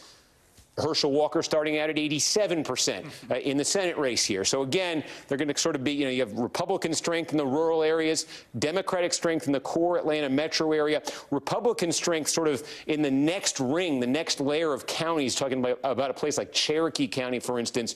So be very curious to see how that plays out. But right now, with that Fulton County batch that came in, it's a tremendous statewide lead there for Raphael Warnock. But again, the question becomes, what's going to happen when the same day, what's going to happen when the rural start coming in?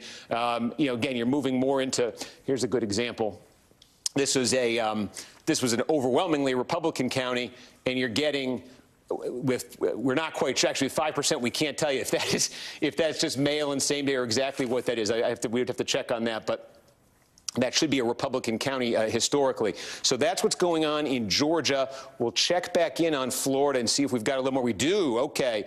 What we've got here is Pinellas County. This is where St. Petersburg is. This is the mail vote. This is the early vote. This is the bulk of the vote. And you've got in the Senate race, Demings leading that portion. She gets 50.8%. Joe Biden finished in Pinellas County with 49.6% in 2020. Remember, Joe Biden lost the state by a few points.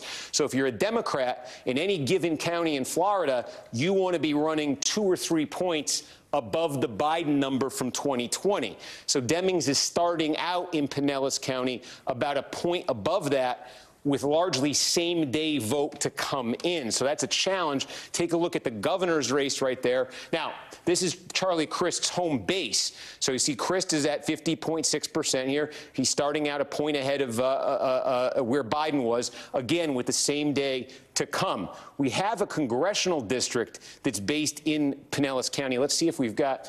well, we don't. We only have the 12th district. I want to see if we've got. Yeah, okay, this is one. This is interesting.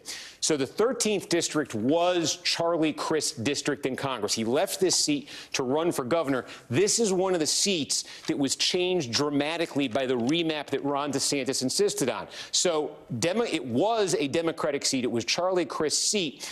Basically, what happened was heavily Democratic portions of Pinellas County, St. Petersburg, were removed from the district. It moved into the northern part of Pinellas County, more Republican-friendly part of the county, and it became a Trump +7 district. And Anna Paulina Luna, who has tied herself very closely to Donald Trump, emerged as the Republican nominee in this district. And so what you're seeing here, it's interesting. We've got close to 2/3 of the vote being reported in.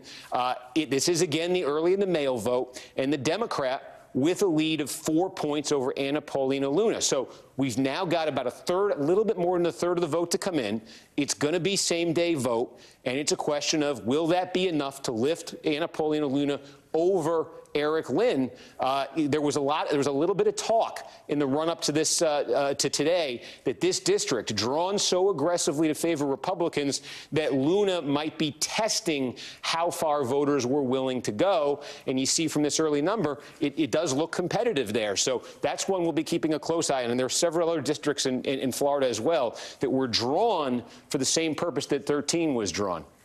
Steve, can I ask you a Georgia Senate race? If we could just go back to Georgia for a second. It's the third-party candidate there, the Libertarian candidate, isn't expected to be in contention to actually win that seat. But in Georgia, the performance of that Libertarian candidate is important because if that candidate, Chase Oliver, does well enough to deny either Warnock or Walker 50% of the vote, that is what will determine whether we have a runoff in that race, correct? Yeah, exactly. So, I mean, if he's 1.3%, we'll see where that ends up landing. If it gets up, the higher that number gets for Oliver, and by higher, I mean, 2 to 3% potentially, then you're in that zone. I mean, this is what we saw in both Senate races in Georgia in 2020, where you had the candidates basically finishing, the Republican and Democratic candidates basically finishing 49, 48%, and a Libertarian gobbling up about 3%. That's what sent both of them to runoffs in 2020. So 1.4% right now. It'd have to be really tight between Warnock and Walker, which is absolutely possible. It'd have to be really tight for that 1.4% to keep anybody from getting to 50%. We got someone else coming in? We just got, I'm told we just got Miami-Dade. This is a big one in Florida. Let's take a look at, okay. We got so let's put this in some perspective. Miami-Dade County has 2.75 million people. In 2016, this was a Democratic county by 30 points. Hillary Clinton won this county by 30 points. Miami-Dade is 70% Hispanic. It began shifting to the Republicans in 2020. Donald Trump only lost it by 7. And look at this. In the mail-in and early vote, which again tends to be more Democratic friendly, Marco Rubio, the Republican, is outright leading in Miami-Dade County by 7 points over Val Demings, the Democratic challenger. In the gubernatorial race, interestingly, we don't have numbers from Miami-Dade County. There they are. I'm not. They popped up for a second. Was that it? I flipped up to Broward to try to reset it to see if it came in. Let's try to reset it again and see if we get numbers. Oh. So I'm not quite sure what's going on there, but we do have them in the senatorial race. And again, I can show you on the screen right here. This was Miami-Dade. This is where it ended in 2020. Biden got 53%. This is what Miami-Dade looked like back in 2016. So that national conversation in the last 2 years following the 2020 election about the inroads that Donald Trump and Republicans made with Hispanic voters in 2020, one of the biggest places you saw it in 2020, you can see it on your screen right here, was Miami-Dade County. 70% Hispanic, Miami-Dade County. They cut it down to 7. Republicans had been talking optimistically in Florida about the possibility of outright carrying Miami-Dade. You're seeing that early number. I'm sure they're looking at that number, and they're thinking that's very much a possibility tonight. Let me just check one more time to see if we have gubernatorial numbers from there. I want to find out why we don't. But anyway, resetting just statewide, that's what it looks like in the gubernatorial race right now. And statewide, that's what it looks like in the senatorial race right now, obviously a scattering of votes. I'm going to jump in here to say one very important thing about those Florida results that we are looking at. If you are a Florida voter, keep in mind that while we are talking about all those results and all their exciting implications in Florida, the northwestern corner of Florida, the westernmost communities in Florida, are still voting. Polls are still open in the Florida Panhandle, and don't let the fact that we are talking about results make you believe otherwise. The poll closing times are split in that state as they are in several other states. We're going to take a quick break. We'll be right back. Stay with us.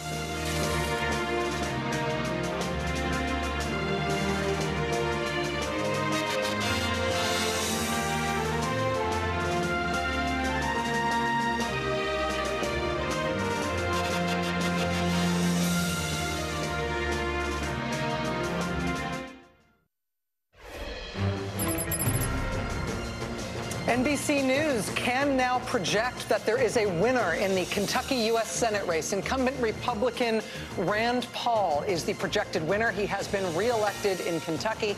His Democratic challenger, Charles Booker, would have been the first African-American senator from Kentucky, but Rand Paul has held onto his seat. This is a look at the United States Senate at this hour. Democrats currently control 36 seats. Republicans control 32 seats. 32 seats remain undecided, as does overall control of the chamber. Now, NBC's Vaughn Hilliard is in Paradise Valley, Arizona. That's part of Maricopa County, Arizona. And Republicans have just filed a lawsuit there to try to keep the polls open later. Vaughn, what can you tell us? Yeah, several of the Republicans expressed concern that there were voters who left lines, specifically earlier here today, when about 20% of the voting centers in Maricopa County had tabulating machine issues. This in Arizona. Arizonans vote by paper mail. This is an important distinction here. So everybody votes by a paper ballot. The issue was that the tabulating machines at some of these locations were not accepting some of the ballots and rejecting them. Now, to note, those county officials say that those votes will still count. They will just not be tabulated until tomorrow, when they are taken to the main tabulating center in downtown Phoenix. But what you saw were some situations in which there were lines extending from 30 minutes to an hour long as those county and elections workers were trying to figure out the situation. Now, I want to be clear here, because there are folks like Arizona Republican Secretary of State candidate Mark Fincham who were suggesting that there was nefarious action taking part here on behalf of county officials. Usually the number of Republicans here outnumbers the number of Democrats that vote in person. That is why Republicans are especially concerned here. But even Carrie Lake, I specifically asked her, I said, yes, it is never excusable to have long lines. It's never ideal. At the same time, there should be no suggestion that this will not be an accurate election here in the state of Arizona at this time. Carrie Lake agreed with me on that point here. So as we look to see how this lawsuit develops to try to keep these polling locations open and ultimately the tabulation of these ballots, and it's important to remember that Carrie Lake herself acknowledged earlier today that this does not mean that it will be an inaccurate count. Again, there is a record of paper ballots before they go into the tabulating machines, Rachel. And Vaughn, just to be clear, was the issue with the tabulating machines sorted out? Were they able to resolve the issue, and they're just concerned that people who may have left when the problems were still happening need extra time to come back? That is the primary concern. We don't have widespread report of people leaving en masse. To be very clear, this is a small subsect. There are across the county about 223 voting centers. Folks can go to any one. It's not like you have to go to your neighborhood voting center. So at these locations, they were urging folks to go drive 2 miles down the road to visit one that did not have a line. But the polling locations were set to close here in about 90 minutes. In the county, to your question, they have fixed the problem. This is very minutia, but ultimately it was a printer problem. Some of these machines were not printing dark enough ink, and so therefore the tabulating machines were not able to read them. They have since fixed the printers, and that is why you have seen around the county these lines go down and this return to normal, but that has not kept Republicans from trying to keep them open at least a little bit longer here. Vaughn Hilliard for us in Paradise Valley, Arizona. Again, a Republican lawsuit there to keep the polls open longer in Maricopa County. I want to go back to Steve Kornacki here just for a moment. Steve, I understand you've got some more Florida data? Yeah, we were talking about Miami-Dade County. We saw Marco Rubio leading it in the Senate race, and you can see now the governor's race. This is the statewide number. DeSantis 7 points up on Crist, and we do have Miami-Dade for the governor's race. And look at that in, again, the mail/early vote portion, which is usually the most Democratic friendly. Ron DeSantis with an 8-point advantage over Charlie Crist in Miami-Dade County. Again, this is a county that was 30 points Democratic just in 2016. The other implication for this comes at the House level. Talking about battle for control of the House, there is a congressional seat in Miami-Dade that Democrats have been targeting. Maria Salazar, a freshman Democrat who was elected in a bit of a surprise in 2020. They've been targeting her, Democrats have. But again, with this strong Republican performance you're seeing in the votes in Miami-Dade so far, Salazar out to a double-digit advantage against her Democratic challenger. And also, just to update you as well, Anna Paulina Luna, the Trump loyalist running in the 13th district that Charlie Crist used to represent, has now pulled ahead. This, again, as the same-day vote is counted in Florida. So that would be, if Luna is able to win there, that would end up being a Republican gain in the House. Remember, they only need a net gain of 5 seats to take the House. But the idea Florida that Ron DeSantis had was to flip a district like the 13th with that remap that he did. Again, just resetting there statewide. Everything but the panhandle being tabulated right now in Florida. And there is a pattern emerging where both Rubio and DeSantis are running better than Trump was in 2020 at this point. Interesting. We're looking at Miami-Dade looking very much like the rest of Florida, and Florida starting to look like a red state. Right. I mean, Florida is a red state. I mean, I think I've said this before. I mean, the challenge is Miami-Dade has been trending Republican for a really long time. It's been slowly slipping toward the Republican Party, and it is a 70+% Hispanic county, but of the people who are Hispanic in that county, the vast majority are Cuban American. That is a very conservative population. That, you know, that county remained Democratic in the 2008 and 2012 elections because of one thing, Barack Obama. Barack Obama actually managed to eat into the margins. Hillary Clinton. Yeah. But, I mean, it's been moving in that direction. You know, and with Obama not on the ballot, you know, I've been talking with people who've been looking at African-American turnout. Those precincts are barren. Like, turnout among African-Americans is dismal in Florida. It is incredibly hard to turn people out, having done an election down there, without Obama on the ballot. It's just that the turnout is anemic, whereas, you know, the conservative, you know, Cuban-American population in Miami-Dade, they know what they want. And I think the other thing is the mask mandate thing. I'll just say one more quick thing. One of the things that is pulling DeSantis ahead, particularly in places like Miami-Dade, was the lack of mask mandates. That was a huge issue for people who run businesses in Dade County. It's a very tourism-facing county. And a lot of people there like the fact that he didn't have any COVID restrictions in the state during the pandemic. DeSantis is boring Trump. He's boring Trump. And if you actually watch him talk, or you watch 20 or 30 minutes, it is a drier, more elite, more Ivy League version of Donald Trump. And so what he's done is become like the chief content officer of Florida and pick these fights with Disney and being anti-First Amendment. Jurisprudentially, he's very anti-free speech. That's why he's attacking corporations who say they want to have an inclusive environment for all types of workers.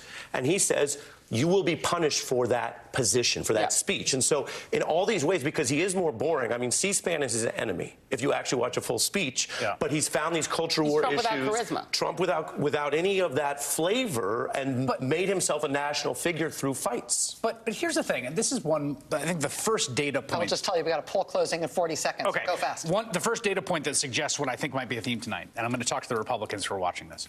You don't need Donald Trump. You just don't need him. He is actually a weight on you. We will watch candidates outperform Donald Trump tonight. Over and over again. We will watch exit polling that he has a 37% favorable reading. It is crazy if they're about to go ahead to renominating this man. That is going to be one of the most elections important come back parts of the outperforming Republican him. side out of this. At 7:30, we've got poll closings in North Carolina and in Ohio and in West Virginia. Again, the NBC News Decision Desk will give us projections as best as they can. Some of these may be too early. Some of these may be too close. They will not project a winner in a race until they are more than 99% certain that will be the outcome of that race. You can have confidence in these projections. At 7:30 on the East Coast in the North Carolina Senate race. This is an open Senate seat previously held by the Republicans. Republican Congressman Ted Budd versus Democrat Sherry Beasley. This race is too early to call, the North Carolina Senate race. In the Ohio Senate race, the very closely watched open Ohio Senate race previously, again, held by a Republican. It is now open. Republican J.D. Vance against Democrat Tim Ryan. The Ohio Senate race is too early to call. There is a governor's race where we've had a poll closing as well in Ohio. The Ohio governor, Republican incumbent Mike DeWine, is the projected winner. Mike DeWine is reelected as the Ohio governor. And those are the three races that we're able to make projections for with the poll closings at 7:30. Again, just to remind you, heading toward poll closing now at 8 o'clock in a half an hour, we're going to be looking at Alabama, Connecticut, Delaware, D.C., Illinois, Maine, Maryland, Massachusetts, Mississippi, Missouri, New Hampshire, New Jersey, Oklahoma, Pennsylvania, Rhode Island, Tennessee, and the rest of Florida, the Florida Panhandle that has not yet closed. So in the next 29 minutes or so, we're going to have an avalanche of poll closings and new data, in addition to further information coming in on the 7 o'clock and now 7:30 closings that we've just seen. Can I make one quick point just to follow up on that? Yeah. Mike DeWine is a great example, all right? Mike DeWine and J.D. Vance are running in Ohio, and it's a great example of, well, what a difference a candidate makes. Now, Mike DeWine's an incumbent, and J.D. Vance isn't. That makes a big difference. But Mike DeWine is essentially a kind of old-school Republican in many ways. Doesn't mean he's not, hasn't been cutthroat on certain things. His son is a justice on the Supreme Court for the state, which rules on matters in front of him all the time, which seems kind of bizarre and corrupt. But Mike DeWine is basically a sort of pre-Trump Republican. In fact, he served as Ohio senator. He's going to run tonight 10 points ahead of J.D. Vance, maybe 12 points ahead of J.D. Vance. If Republicans would nominate more Mike DeWines, I mean, you're going to have a bunch of races in which there's a literal comparison statewide between two candidates, one who's a DeWine type and one who's a J.D. Vance. And I guarantee you, the DeWine type of Republican is going to outperform tonight the J.D. Vance style Republican in almost every state. And can I say that in that race specifically, Tim Ryan is running his campaign to get Mike DeWine voters to vote for him. Yes. So he's running specifically for ticket splitters, to the point where the thing that might actually jeopardize Tim Ryan's campaign, which people have been praising as one of the better run campaigns, is he's so determined to get Republicans to vote for him that he ran two ads after he got nominated as the Democratic nominee. One of them said, "I voted against Obama, ... on this trade thing." But for black voters in Hamilton County and Cuyahoga County, all they heard was, "I voted against Obama." Right. And he ran a second ad that said, "Trump was right, ... on China." Right. Black voters just heard Trump was right, and a lot of voters who are, white, more moderate liberal voters heard Trump was right. So he's running this risky thing because, remember, Sherrod Brown exists. Yes, I was just going to say, this is the Sherrod Brown question you're talking about. And so people keep thinking that Ohio is this unwinnable state. I think Florida is an unwinnable state for Democrats statewide, but I don't think Ohio is, because Sherrod Brown exists, and he's never done those two things. He's never said anything Trumpy or sort of sucked up to MAGA to win. He wins as Sherrod Brown, who's the pro-labor guy, right? So it's an interesting choice that Tim Ryan made to try to do those two things, which he otherwise very well-run campaign that has been run without the Democratic Party's help at all. They have not helped him. He's done this by himself. So it's going to be an interesting test of what you're saying. J.D. Vance is not like a likable character that people want to vote for. If they're voting out of Republican loyalty. What he's counting on, J.D. Vance, is that Republicans just come home and those DeWine voters aren't tempted by Tim Ryan. What about his consistency? Who's that? J.D. Vance. J.D. Vance. He's consistent on what? I will say the other factor that you just alluded to it in terms of Tim Ryan sort of having to do it on his own. You look at the financial resources that were put into those campaigns. I mean, not only did Tim Ryan really have to do it on his own because the Democratic Senate Campaign Committee sort of thought that Ohio's too red. He's not going to be able to do it. But J.D. Vance was able to tap the bank of Peter Thiel. Yes. And so just like Blake Masters in Arizona, J.D. Vance is his other candidate, which is a bottomless pit of weird libertarian money with seasteading and women shouldn't be allowed to vote and all the rest of it. It should have a lot of baggage attached. But the endless, bottomless checks that he was able to tap from that weird billionaire class you can't say that that's and not it's hurt J.D. Vance. potentially determinative. Being associated with him, I mean, he's seen as this sort of fly-in candidate from Silicon Valley. Ryan he's has done a very good job on it. Ryan has made himself, he's so Ohio, and he's kind of Dr. Oz, J.D. Vance. So that's an interesting race. Trump picked him and then tried to kill him. I mean, Trump went there as if this guy is such a suck-up. And one of Liz Cheney's, I don't know if it was rolled out the way some of her other endorsements were, but she made no secret about J.D. Vance being undemocratic and being part of the Putin wing of the Republican Party. And I think Mitch McConnell was loath to spend national dollars there because he had all that access to billionaire money. In just a minute, we're going to check back in with our friend Steve Kornacki, who's going to be taking our first look of the night at House races, important House races tonight in Virginia in particular, as we look at lines to vote in McAllen, Texas, growing even longer, even after dark. Also, we've been looking at some long lines in Henderson, Nevada. Lots of people still turning out to vote. If the polls are still open where you are and you are in a big line, best thing you can do for your country is stay in line no matter what. It doesn't matter who you're there to vote for or which party you are. If you're there to vote, stay and vote. We'll be right back.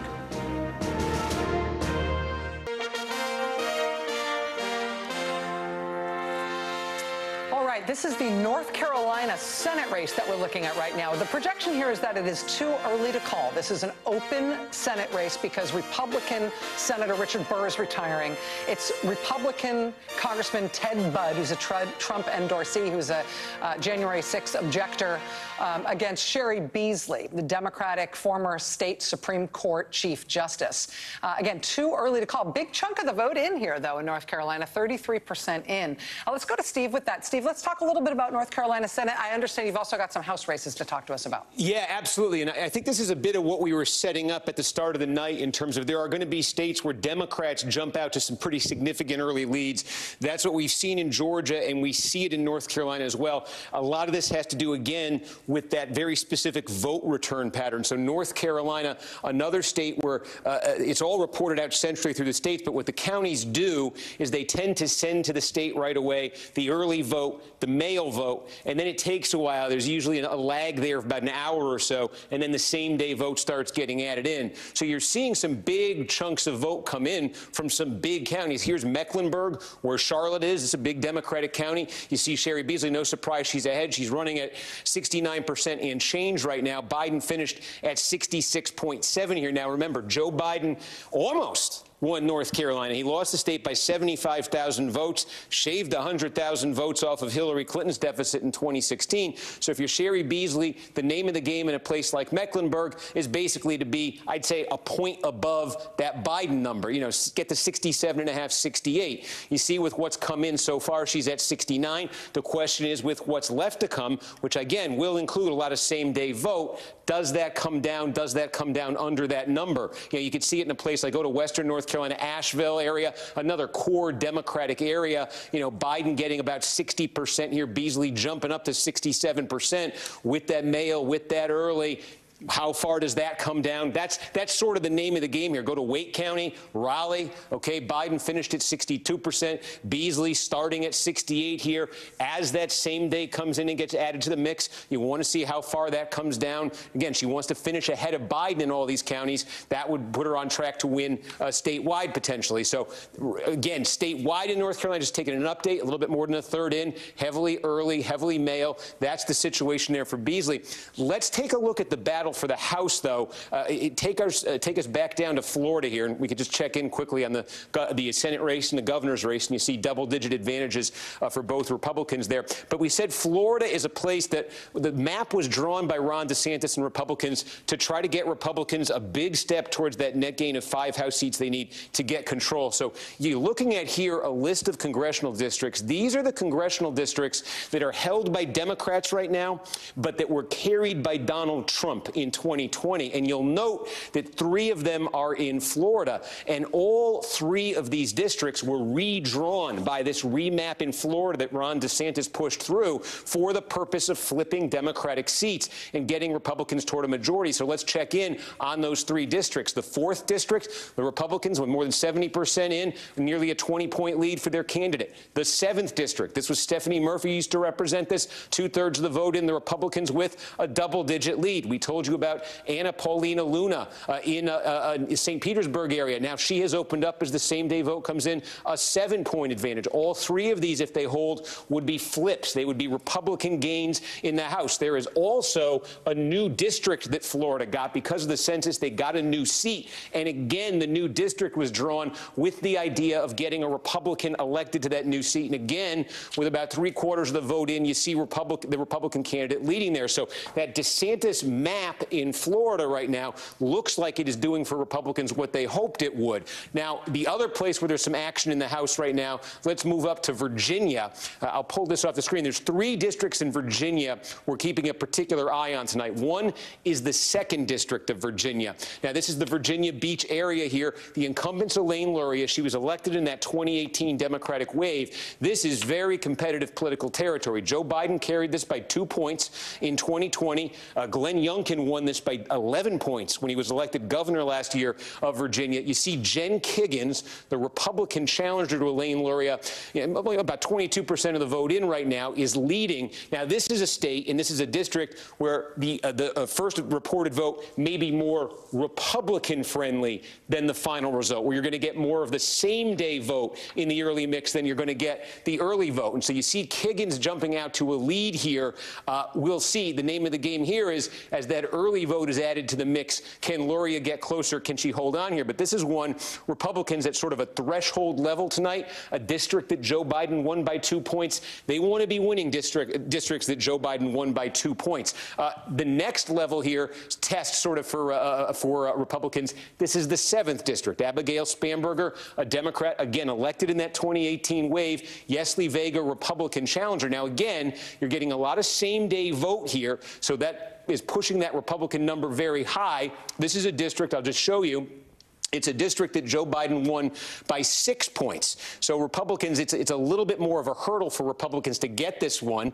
You know, they feel like on a normal night they could get the 2nd. They feel on a good night they could get the 7th, the night that they might have a bit of a wave going on nationally. But again, I caution you, that number should come down both with early vote being added to the mix, and also if you just look at where the vote is coming in from so far, the place that has no votes yet is the most Democratic component of the county. That's Prince William County. We don't have any votes from there yet. So again, Spanberger has opportunities to make up what looks like a big gap there on paper, but that's a key race, that 7th district there in Virginia. If Republicans win the 2nd and the 7th, that starts to put them on track for, you know, a significant night. If Democrats defend the 2nd and the 7th, that starts to put them on track for a good night as well. And then the other test here is the 10th district. And again, this is an area of Northern Virginia that's been trending more and more Democratic. Joe Biden Biden actually won this district by 18 points in 2020.